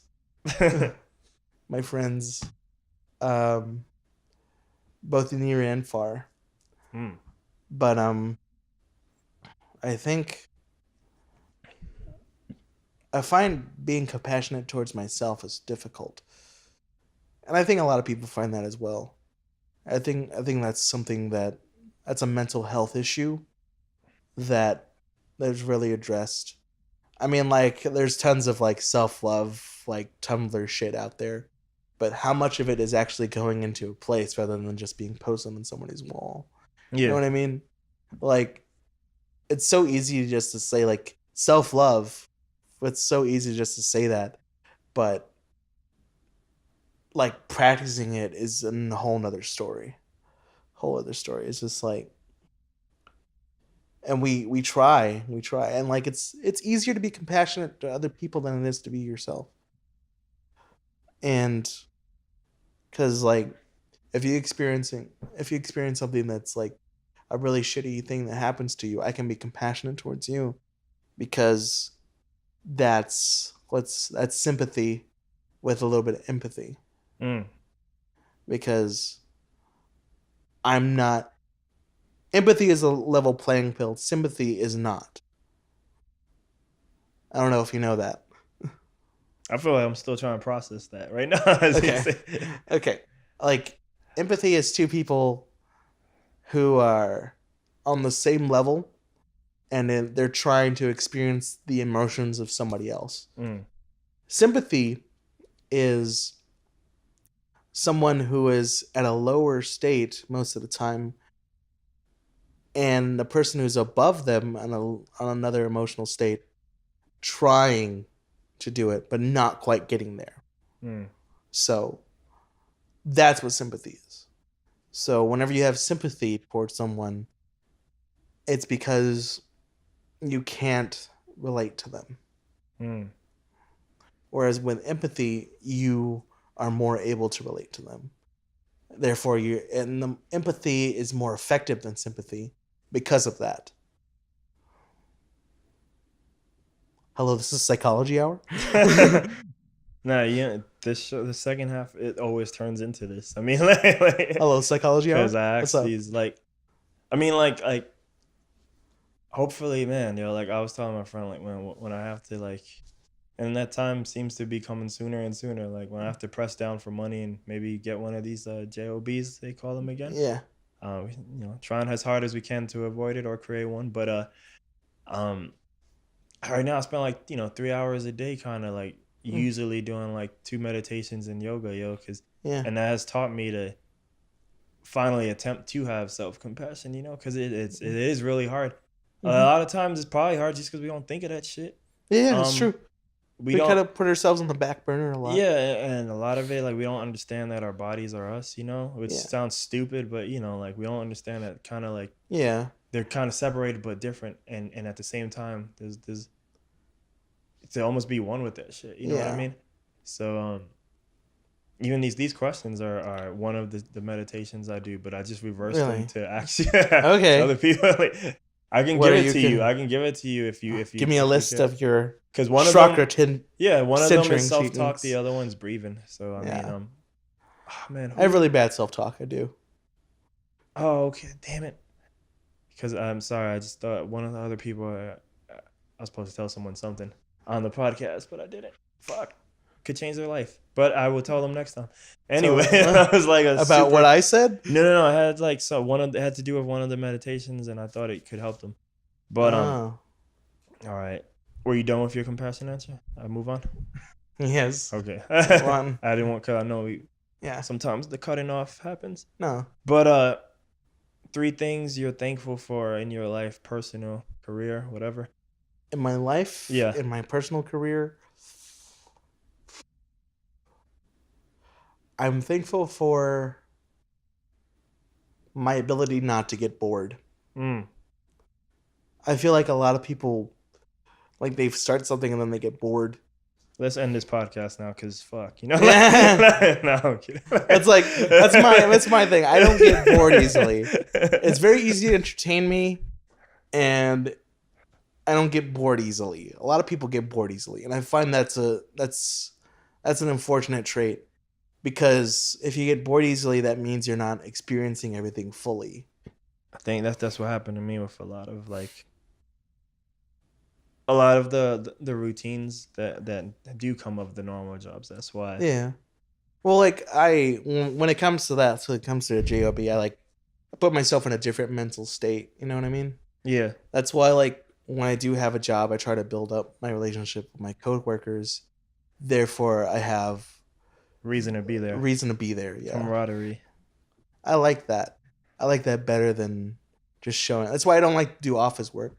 I like being able to walk around, like being able to move around. Only been in offices. I can't. Like, I got offered to be in an office and like answering phones and stuff. I was like, don't do it. I don't want to do it. It's so good crushing. Pay too, but I'm like, but it's so crushing, dude. Yeah, exactly. That's how I feel. Like when my parents always ask me, when are you gonna get a full-time job, man? When are you gonna get a full-time job? I'm like, probably never. Good. Yeah, you need to be careful with that, because they're gonna try to steer you to a life towards safety. Yeah, it's true. Like, it's true. It really is. And that's like, it comes back to like me not getting bored, because I could have gotten bored with music. I started Starfighter Dreams in 2008, as I told you, and like a lot of people like that started around my time, they've already either moved on to like something else, or they're like stopped doing music altogether. So to me, like, my ability to not be bored with what I'm doing is a sign that not of loyalty, but of curiosity. So, like, I know there's more that I can do with just me exploring. And that's why I say, like, Starfighter Dreams is a platform for me to explore. It's me to create, to explore, to do as much as I can. And I'm glad I started it, because otherwise I don't know what would have happened. You probably wouldn't even be talking to me. Yeah, because I only know you because of this. I don't even remember Oh, no, no, Happy Person. It just came to me. The roller rink, Austin roller rink. But Yeah, I mean, that show was weird. the stupid thing about it is I meet you and Rivers One, and we're all San Antonio artists, but we don't meet till Austin. Yeah. Like, And we did that show, and like we segued like perfectly into each other's sets. Yeah. It was just so cool. It was real good. And yeah, you shocked the fuck out of me because you had Game Boys. I was like, this is ridiculous. What is going on right now? I was like, it was so much fun. And that was a great show. Had we all been able to play the rink, it probably would have been more funner. But Yeah, I mean, yeah. like, we're in like a room. we were just in a room. Yeah. But we made it work, and we made that room our own. Yeah, because it was like we're playing for us. Yeah. And like, and people always get mad like when like other artists are paying for other artists, and I'm like, well, it's kind of bad, but it's also kind of good because other artists are usually the ones more They appreciate it. they appreciate it, yeah. Yeah. Because like they know the work that goes into it.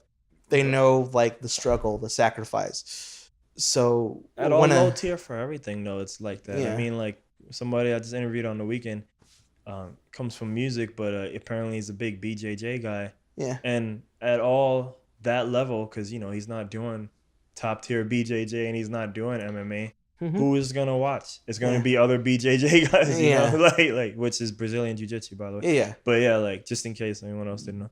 But yeah. So at any RTR, pick up basketball games. Who's watching? Other people who play or friends. That's it. Yeah. You know, like so. Like that's how I feel. Like I wish I had like people I knew played soccer because I can look. I need to link you up with the different set of musicians because they play. I know the soccer crew. like I know. I'm not in shape enough to like play like It'll get you in shape. It'll get you to play like intense soccer, but like I used to teach it.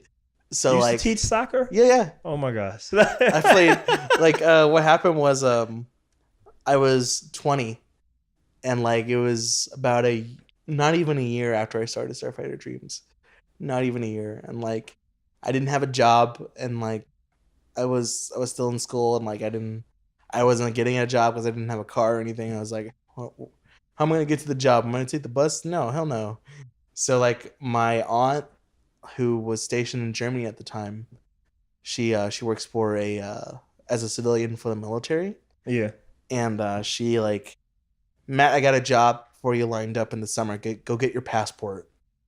Damn. I didn't have a passport at all, so I had to go Get it. get it. $90, and like 2 months later, and I got it. And like I'd never been on a plane before. Damn. I took a plane. My first plane ride was transatlantic. I went from San Antonio to Atlanta, and I had like a 5-hour layover.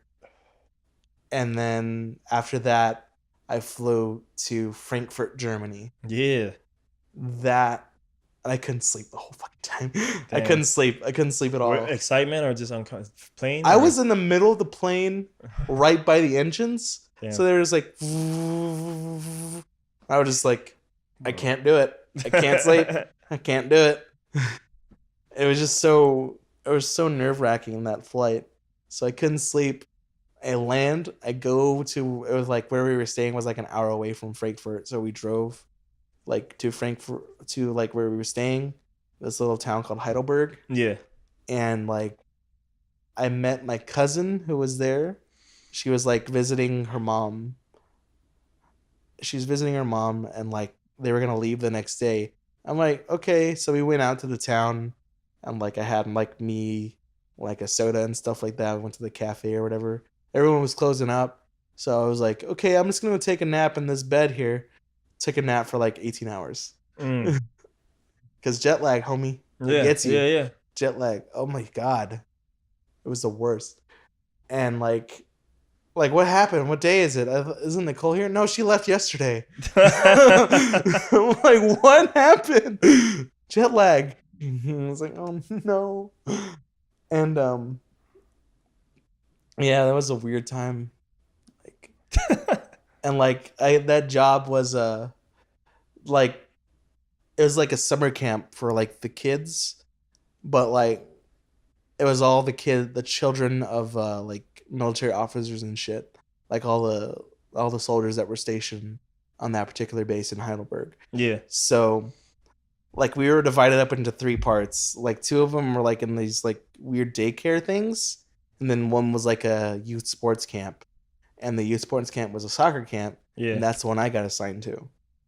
So like, it was so weird because like all my coworkers were like either fresh out of high school or coming back from their first year in college. I had already been in college for like 2 semesters, and I was older than all of them, and like they were all like spoiled like military brats. Like they were going, like all their parents were stayed there. They were all flying back to Germany to stay with their parents for the weekend, like for the summer. So like they're already jet setting and shit, and I'm just like, I don't have no money for this. Like I didn't pay for this plane ticket. Okay, it was such a weird environment, but I'm glad I did it because like they wanted me back the next year, but like the isolation thing happened again. Yeah. You know what I mean? Like I didn't have any friends, and because my aunt is just as overprotective as my parents are or were, like they was just like, okay, you can't do anything unless I'm there. So like I was working like a good like 10-hour days out in like in the sun, you know, getting tan. I'm a nice nice German tan for sure. And like I would come back, I would get picked up from like the base and go back to the place we were staying, and like I would do nothing. I would just sit down and like watch like the German TV or whatever. It was just, and like whenever we did go out, it was just like the most like stale things happened. Like we went to a bar, and then like she took me to see some of her friends that lived out there. I like Germany. It's like a weird place, but like it was so friendly there. That's why I like Germany. Man, see, so if you apply to that thing and you get lucky, just saying. There he is. You're giving me the layup. I normally don't talk about it, but you're like literally, you're like, please mention it. I'm like, I can't. Okay. All right. What does LeBron James do with a basketball under the hoop? I'm just saying. You know, like Boosh Life is brought to you, no, but not brought to you. No, it's not. Don't even mention it. Don't even. They got by a company that has R and B in the name. MA. And then and they have like Academy for like stuff. It's kind of like it has to do with like too much. You said too much. Sonorous. You said too much. The other 2 things you thankful for. Continue. Okay. Those 2 things I'm thankful for. Oh God. I'm thankful for my friends. Oh yes, you said it, but I'm sorry. This one got the story, so I forgot. You said friends? Yeah. You said family. Well, no. I said I'm thankful for my ability not to be bored. And bored, yes. I said, and then like here's number 2 is friends. With a W. Friends. Yes. My friends. Yeah. I love my friends. Yes. I do. And because like past ones, current ones, and future ones. Because like I learned early on that like people are not gonna be like always in your life. But like I said it before, it's always good to appreciate what you have while you have it. You know what I mean? Yeah. So I'm thankful for the time I get to spend with them and like to talk to them, to like play like music with them or like wax philosophical. Yeah. But I'm also understanding that at some point they might not be there for me. And the important thing is not to be resentful, but to just understand that it's a part of life and they're on their own journey too, you know. It took a long time to understand too. Yeah. Well, like I understand it pretty early on because like the friends I had in elementary school, like some of them left, and then like these friends I had in middle school, some of them left, and then I didn't really have any friends from middle school into high school. Like there was people I knew, you know, I grew up with, but they weren't like friends. Yeah. And then like high school, I had like this tight knit group of friends, and then we all like graduated, and then we all scattered. Yeah. So it feels like at the time I feel like I should resent them, but like I think maybe 2 years like passed, and I was like, this is stupid. Why am I resenting them? Why am I doing this? Mhm. So, like now, like I'll see like sometimes an update from them on like Facebook or something. And I'm like, oh, cool, they're married, or oh, cool, they have like a cool job or whatever. And I'm like, that's great because they could be doing horrible. Yeah, yeah. So appreciating people for the time they give you, because time is relative, but it's also precious. Because It's the biggest gift people can give you. Yeah, exactly. Thank you for taking the time with me, man. Yeah, oh man, for sure, dude. For sure. Like, thank you for running with the schedule. Number one complaint I get usually is like, why you was late? And that's because I keep saying yes to everybody. JOFF, so I am cool. Oh no. One day we might say that, but not yet. And the third one? The third one, what else am I thankful for? Nintendo? Nintendo, nah. You know, back in the day, like when Chip 2 was first started, like they were first using Game Boys, like Nintendo sent like a lot of people cease and desist I'm not letters. surprised. These were the same people who didn't want esports companies to have competitions with their game. So it's just like they're the only copyright I've ever got for putting a video game on YouTube, like the Twitch streams. Yeah, Nintendo is the only company like, yo, we own this shit though. Just let you know. Yeah, they've always been very tight gripped with any of their media. And then years later, like a couple years after the cease and desist later, they were contacting those same people about like, hey, can you make some music for this commercial that we're doing?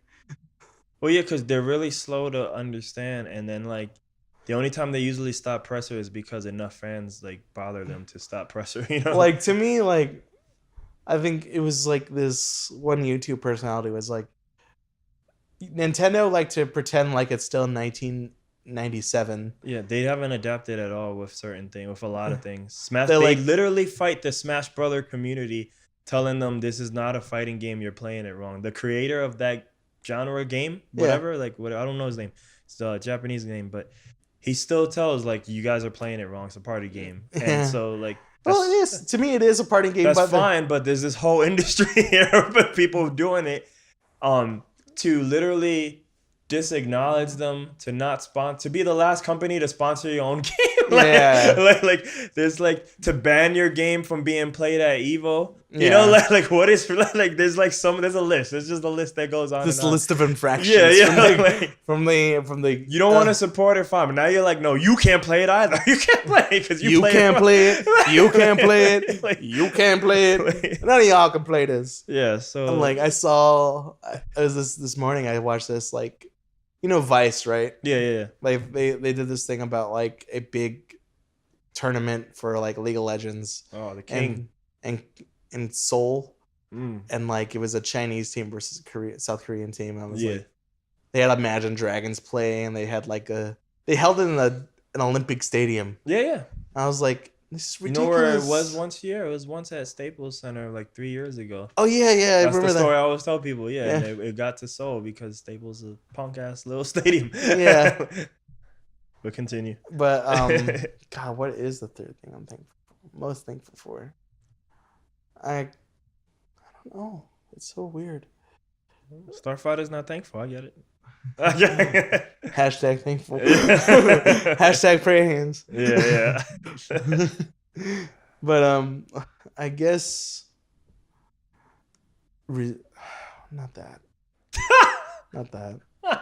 My parents, they put up with a lot of shit. All right. Shout out to the parents. Shout out to my parentals because they made you too. They made me. There you go. They made this interview possible. They made this interview possible. Thank you, genetics. Yes. Damn, I don't even know. This is a tangent, real brief tangent. But a guy I interviewed yesterday for one of the questions, he was like, I wonder what would have happened if they didn't. I guess like if my father hadn't met his mother, and I'm like, instantly I was like, you're not gonna be born. But he was like, no, I'm gonna be born. he was that confident. Like, no, I'm gonna win whatever sperm race we talking about. You don't understand. It's just like, but I would be a different person. This multiverse always ends with me. Yeah. I was like, that's insane. That confidence is ridiculous.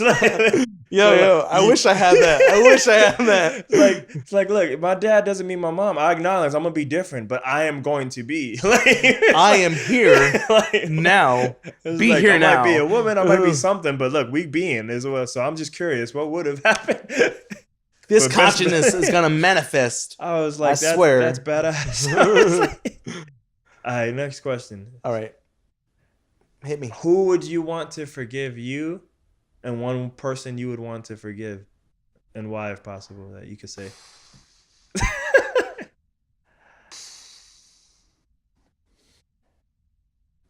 I don't know. Well, I know who I would want to forgive me. Yeah, you can start with that one. There's no one else I'd like to forgive because I've already forgiven them anyway. Okay, I thought you were gonna say because I don't forgive people. No. I forgive. Because like I said, like the time, it's fleeting and it's going away from us. So what am I holding on to? Let it go. Yeah. Frozen. Hashtag frozen. Yeah. Shout Hashtag out to frozen. Kristen Bell. The flip one. There's the song one of the songs I haven't recorded is called Promised. You've played it though, right? 'Cause I thought you said that name at one of the shows. Yeah. I think it's one of the ones you like. It's like it has the "Show Me Love." Oh, one of these. I do that, but that makes more sense. Show me love that they're saying. I usually, because they're all high pitched and it's really loud. Yeah. And then the dog gets like, "What are you doing?" But yeah, no, that makes so much more sense. Show me love. Like to me, like that was about like me. Like the person who made the promise was me. I should have just kept my big mouth shut. And like that song is about like I'm trying to imagine what she felt. So it's a kind of a song of regret, but it's also trying to put myself in that person's shoes. With weird jungle drums. Hey man, hey, we all express in different ways. Yeah, it's true. It's true, but like I feel like a lot of all my songs are kind of really personal. Like people like, oh, your Starfighter dreams. Like, do you write about space and stuff? Not really. I write about personal experiences and like what I wish would have happened, or like maybe there's like a soundtrack in my head or something. I don't know. It all my inspiration. I want to shift to that. Yeah. Well, when I show you the song, like I think you'll know what I mean. But yeah. But like, to me, like what that guy was saying about like how this always happens. I manifest. I always think of like in the multiverse where I kept that promise, and the multiverse where I didn't make that promise. What if? Yeah, like what if? What would have happened? Like that was the first time I thought of like changing my whole life. You know what I mean? Like I don't care what happens. Starfighter manifest instead of Starfighter dreaming. Exactly. Like it's kind of it's like that, and I've yet to feel that way again. So I don't know. And if anything, like I'm pretty sure they're like living the best life they can because they were always that person anyway. Yeah. You know what I mean? I just kind of like wanted to see what would happen if I could have been in that. So in that life. You it's like one of my biggest regrets, but it's happened, and like I said, like I can't waste time. Can you say it or you just I won't just say a song? it. Okay, I won't say it. I won't say the person's name. I won't name drop. I don't even gotta say the name. I mean, hashtag no name dropping. Hashtag no name dropping. You only have to say the name. I mean, like, can you say the event thing or no, or just the song? Just the song. The allusions to it. Yeah, the allusions. Yeah. Okay. Yeah, like it's a weird. Like I'm glad I made that song though, because it's kind of like a pressure valve. Yeah. So like I just kind of released it, and like I haven't released the song, but I released it out of myself. Man. No, that's good. Hey, One of my favorite artists always says music is catharsis for him. You know. Yeah. It's like kind of like the nail in the like the emotion coffin. Yeah. So, but like I said, like I haven't felt that way since. So, I'm looking forward to the day when it does happen again. Or if it doesn't happen, I'm not gonna be mad because at least I felt it. When it happens, it might even be 2 times more. You know, it might be something greater. Yeah, there might be something more. It's not 2 chains. It's 2 times. Shout out 2 Chainz though. Shout out 2 Chainz. Like he can come on too if he wants. Come on, come on out. We in the South. We in the South. Just saying. Come on the boosh sessions. Oh fuck. Let's do it. Fucking do it. The copyright would be ridiculous, but we'll work it out. Like, cause that one is music. Yeah. Hashtag boosh sessions. Yeah. Hashtag 2 Chainz. There's a lot of hashtags, dude. There's a lot. This is gonna be the longest description in the world. Where you see yourself in 3 years? Where do I see myself in 3 years? Starfighter living instead of dreaming. Starfighter living. You know, after like we talked to Pagan Gold the other day. Shout out to Pagan Gold. Shout out Pagan Gold. That's like he's like we said, like he's like the biggest success story that come out of San Antonio. No, he's not. But I mean, I was. You know what, he's a good one, no? Yeah. Like he's a good story because like he just kind of went for it, you know. I think it's probably out of people maybe that we know that we can touch and still talk to. Yeah, he might be, but I think there's others. Believe me. Well, Neon Indian, I guess, would be the biggest one, probably. My favorite, I always like to look for, and I guess is Richie Branson. Yeah, but I guess more people know what a Neon Indian is for sure. What a Neon Indian is, what he is. Yeah, but like I was talking to him and like just how he learned the game and everything. Yeah, and I was talking to him about like I kind of want to do, because like you tell me I should do, like a lot of people tell me I should do like video game stuff. I'm like a lot of people I know that do chipped in do video game stuff, but what do you mean? Because I'm like they do like soundtracks for games or stuff like that, like mobile games and shit.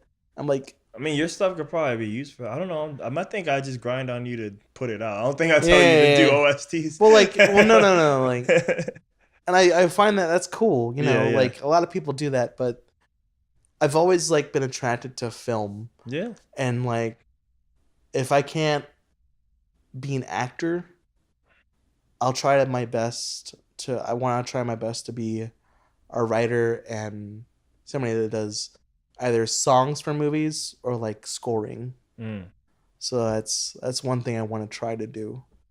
So in the ideal future, I'm either living here still or I'm living in LA or New York. Oh shit, you kind of join Team LA?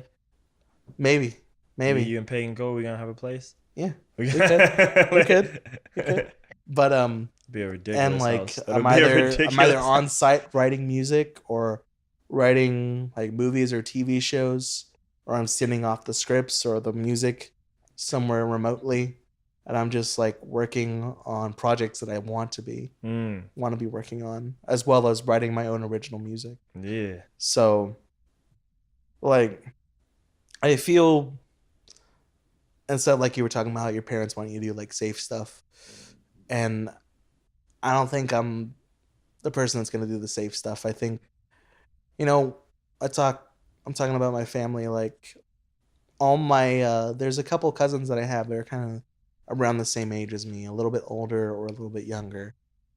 And they're all either married in a serious relationship or married and have a child already. Yeah. So like, and I'm like the only one that was like born around the same time that's still single and doesn't have like a big career ahead of me or like not in school or whatever. And so like, not to prove it to them, but to prove it to myself that like I can be successful in my own way as I defined it. Frank Sinatra. You know, I've been hearing that song a lot. Fucking My Way. Yeah. Hashtag Frank Sinatra. Hashtag Rat Pack.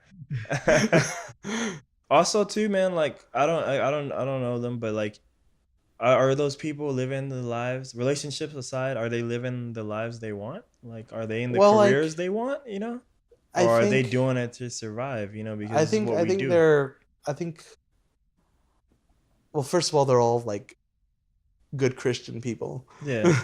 You know.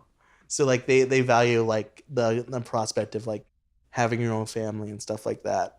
Whereas me, I've kind of like This is like a paradigm, or I don't even know if that's the right word, but it's like, this is a plan. This is like made for you already, though. yeah. like, Yeah, it's not like I've always been kind of like the weird one and like the weird one of the family, but to counteract the usual narrative of like the black sheep in the family, yeah, like my family usually loves me. Like they think I'm a little bit funny. Like they laugh at my jokes and stuff.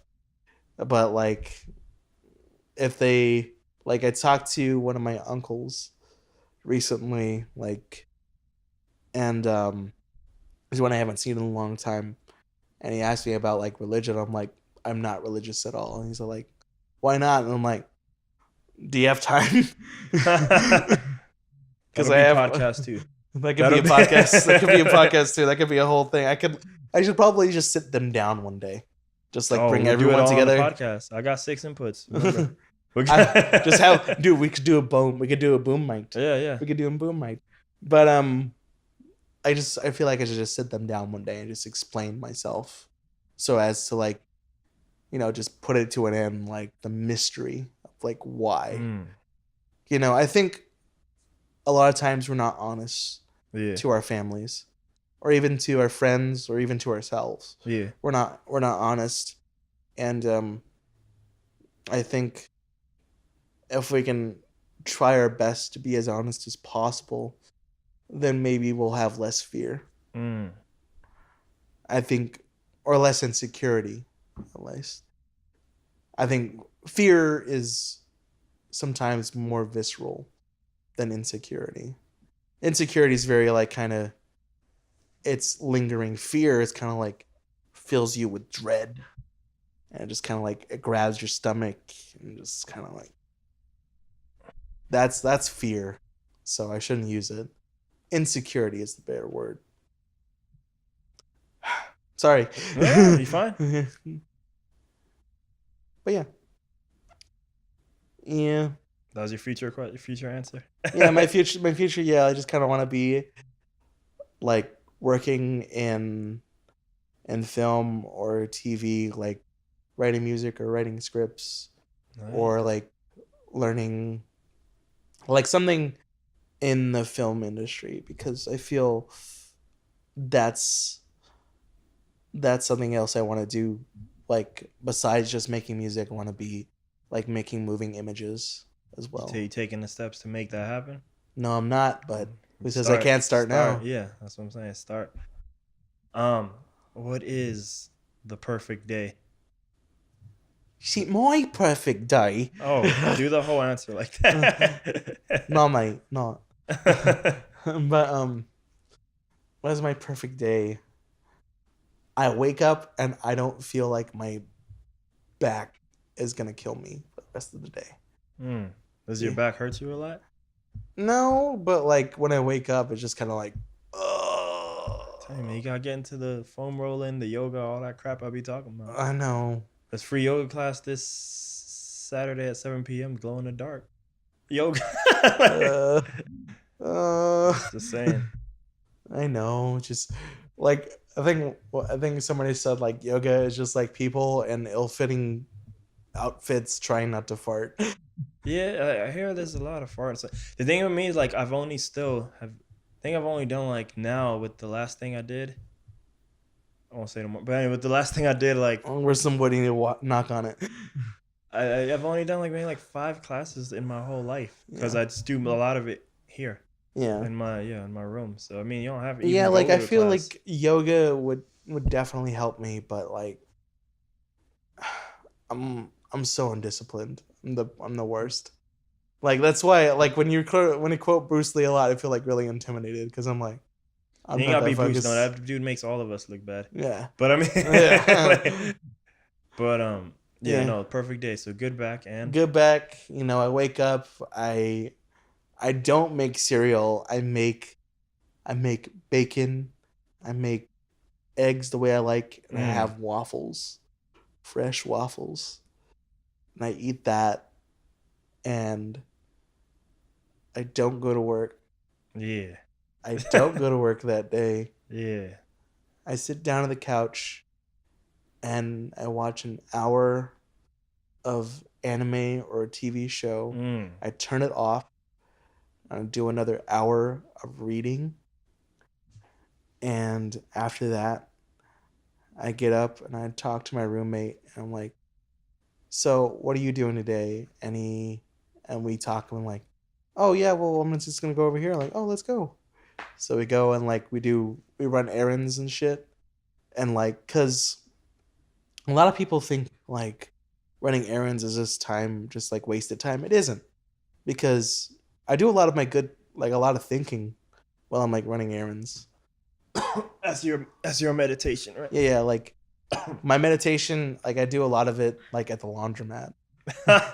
Like it's so good. Like sometimes when it's like kind of noisy there, like when people like talking and like being like super loud on the phone or whatever, it's not the best. But like when there's very little people there and they're all being like kind of keeping to themselves, I can be in that space and just listen to the machinery and just kind of ask like the big questions to myself. Yeah. And then after running those errands, I come back home and I sit down with my equipment and I just start banging out something.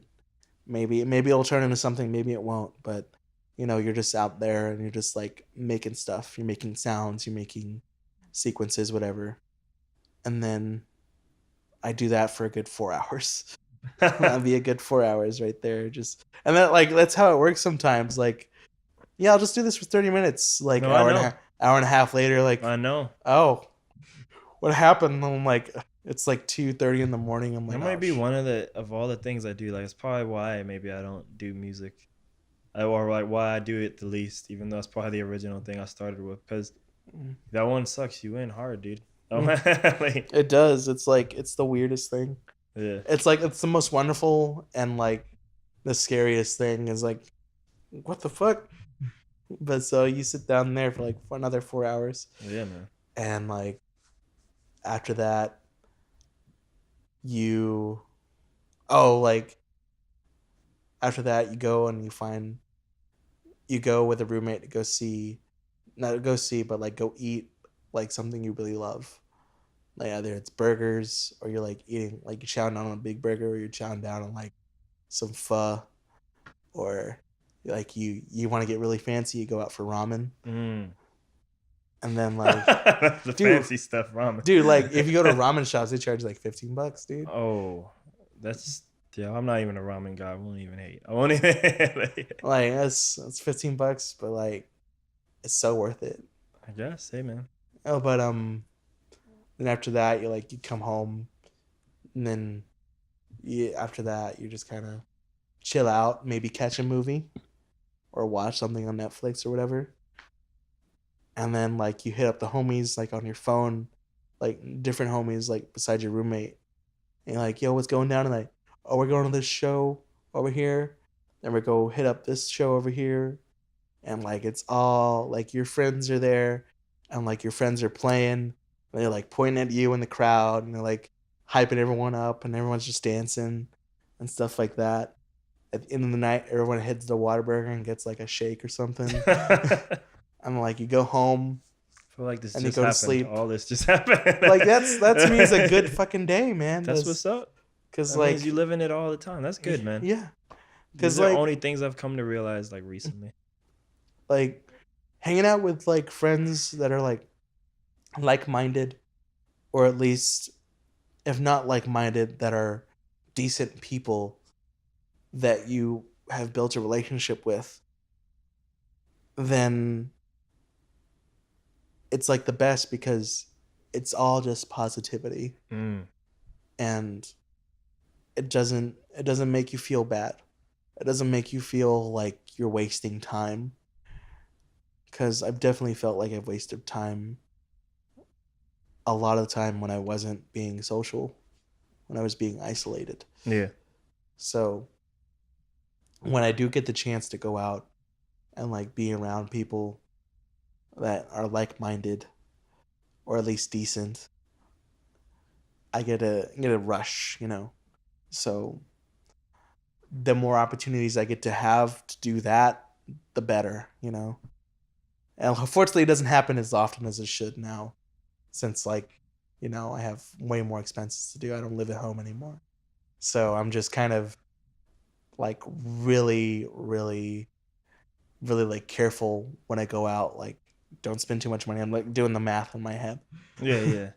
How much tip am I gonna leave? So yeah, I've gone like, I used to be like just never spend money and like on like going on stuff, but now I'm like, well, if like people are here, then I'll totally do it because Yeah. like as now it's about enjoying the experience with the people versus like if I'm by myself, maybe I don't need to go whatever. But if everybody, if people are here, then it's like, just do it, you know, enjoy it. Yeah, but that was my perfect day. You know what I mean? That's what's up. Yeah. All right, and the final one of this round. Where does your strength come from? Does it come from does it come from within, higher power, other stuff? You know, where's the will, the starfighter strength come to keep going on? Within, it's like, because like I said, like I'm not very religious, Yeah, you know, and I don't really tap into like the whole spirituality thing. I find it either it's self-serving, but like the fact that there's like such an industry around it kind of makes me wary. yeah, You know what I mean? Like I work in a bookstore, so like I see like books on spirituality and like the occult. Then I look at like we have a huge section for like Christianity, and then we have a section for like Islam and Judaism, like Eastern religions and stuff. So I see how it's all commodified and stuff. And I'm like, I don't know if this is for me, man. I think the inner truth can only come from you. So I feel like, I guess just the strength comes from me just being willing to see it through. You know, you have to, the will just comes from being willing, you know. You have to just like say, yes, this is going to happen. I may not like it, but it's going to happen. You know. And I didn't like it sometimes. I didn't like it. I didn't like going to class sometimes. I didn't like seeing some people that made me feel bad. I didn't like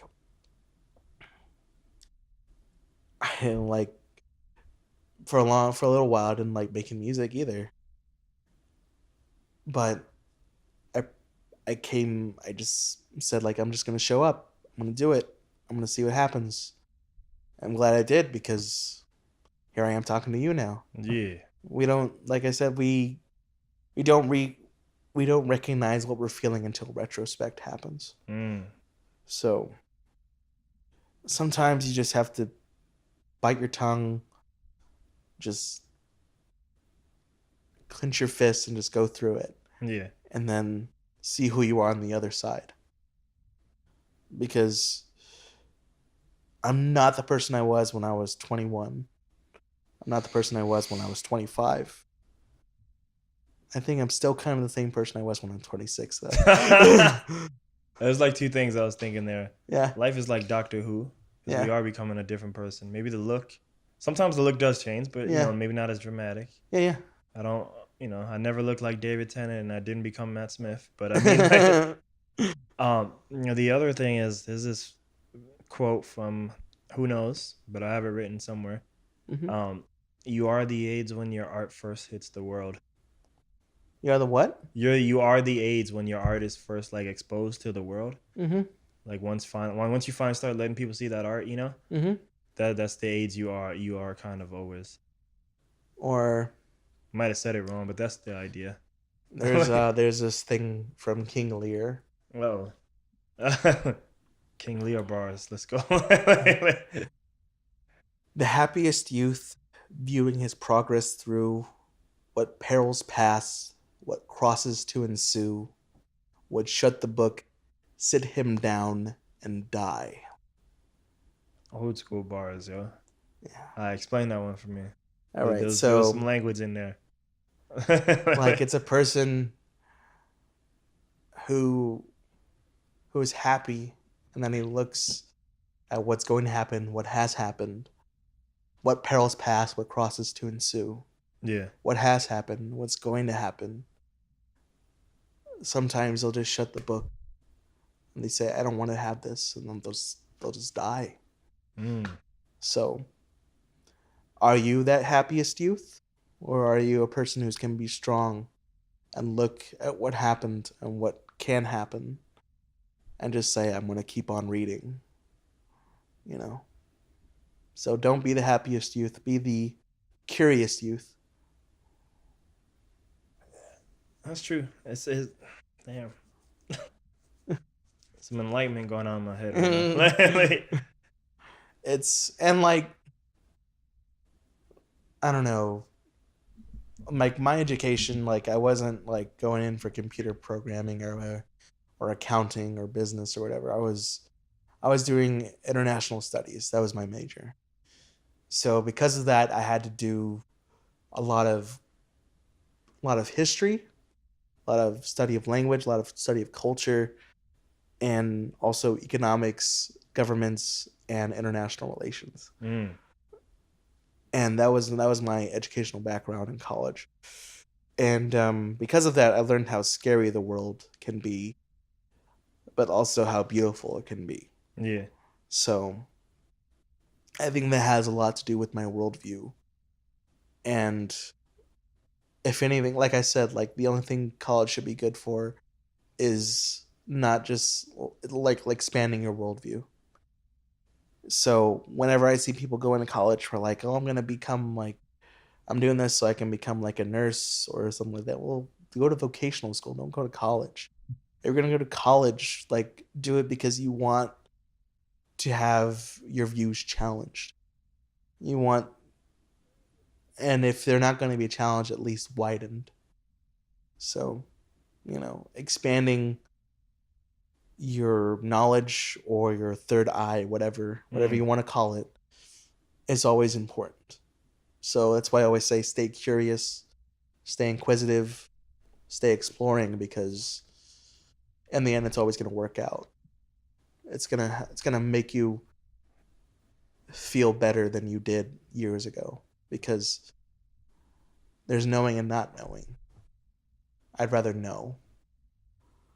I think I'm like learning to love learning again.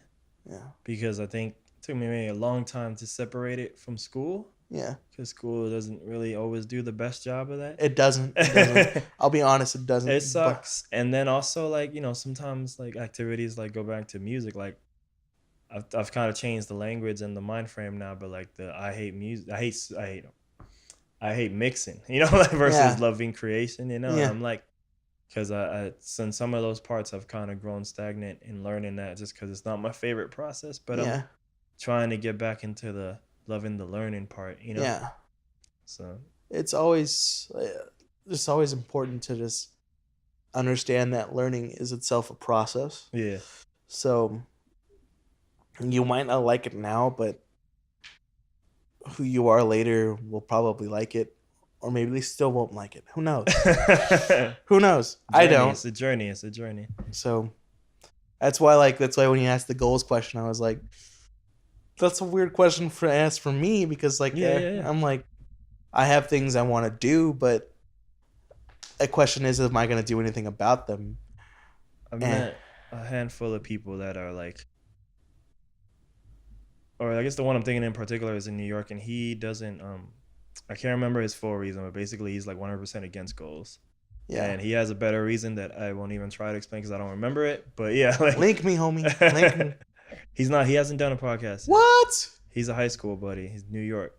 Oh. He has a Get him on he has a Skype. story though. Let me tell you. So Get him on Skype and let's do this. Well, no. The regulars are all coming on Discord. They all come in on Discord, but none of the regulars have been interviewed. They just come in and we talk about the comic part and all that other stuff I was talking about. Or why LeBron can't win this year. Crap like that, NBA is big, man. Bronx basketball, NBA is a big BX topic. all day, son. Yeah. BX all day. Shout out BX. Stand up. But final one. Here's the final question, then you're free. I wish, I wonder. I like that I did. I wonder. I feel like I have these written perfectly on there, but now that's my camera. I always forget it. Yeah. I like that I did. I wonder. I like that. I like I wish. I wonder. Okay, I like that I did. I wish I had done. I wonder what would have happened if. Okay. And I could say one. I like yes. that I took the idea of chiptune and I pushed it to work for me. Yeah. I wish that I had done it sooner.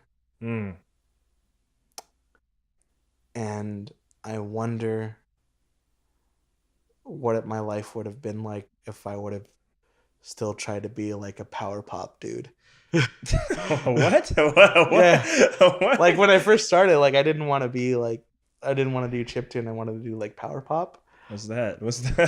I don't know if you know like Play Radio Play or Nope. Secret Handshake. Nope. There are these two guys like from Dallas Fort Worth area. Yeah. And like they both did like all backing track on like their laptop or whatever. Yeah. And then they're just sang over it.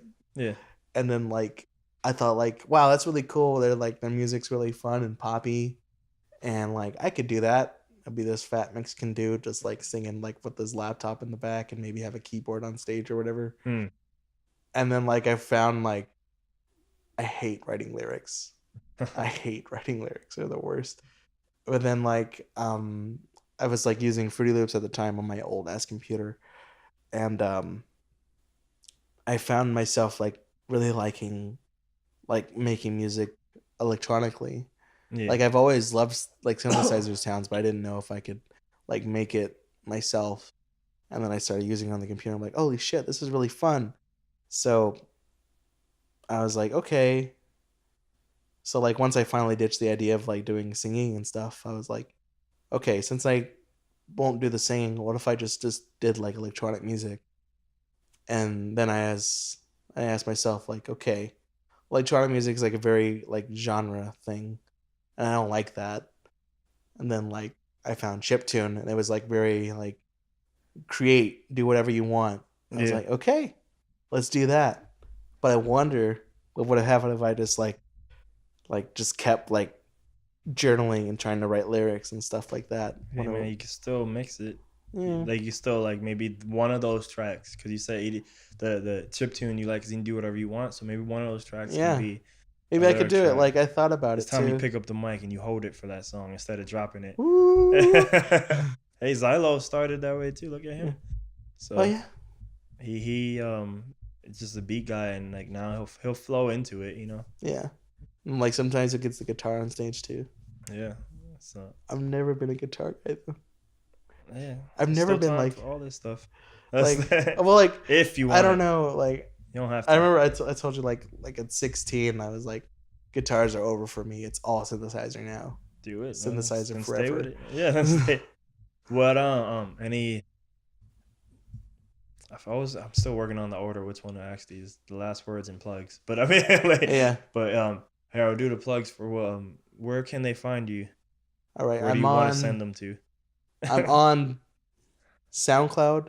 Mm. SoundCloud.com/star-fighter-dreams.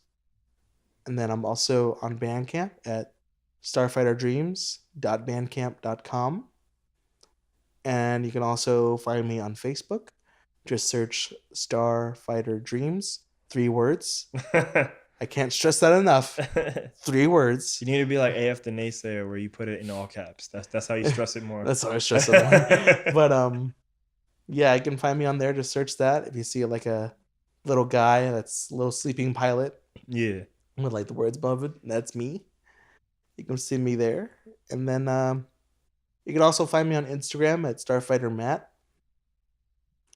That's Instagram's probably the best place because usually most of the time it's just music stuff or pictures of me and my cat. Maybe a selfie or two. There you go. So yeah, you can know what I look like IRL. Shout out to IRL on Twitch. Shout out to IRL on Twitch. Yes. For those who don't live IRL, There you go. live IRL. Hashtag live IRL. Live IRL. Damn, that's a good hashtag. Hashtag live IRL. Fuck, that's so good. That's like that needs to be like a show or something. Last words. Last words. Stay curious. Realize that time marches on. Fuck Nazis. Damn, there you go. That's it, man. Bake that chicken, smoke that turkey. We done. Boom. We out here. Boosh. Bye bye. Boosh. Booish. Nah, let me stop.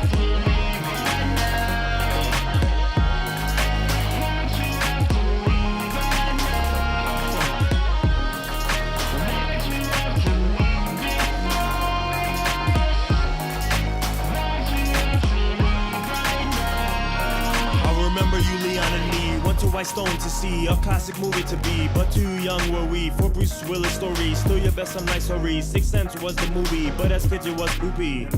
We all young, so we don't pay rent. Means extra money to spend. That being said, we too cheap to take a bus. We walk over there, we don't give a fuck. Can't remember if we got food or not. All I remember during the movie was the drop. Bruce Willis talking about he dead on Earth. Me on the floor like, man, my butt hurts. My seat breaks during the dead man's epiphany. I'm like, man, you gotta be fucking kidding me.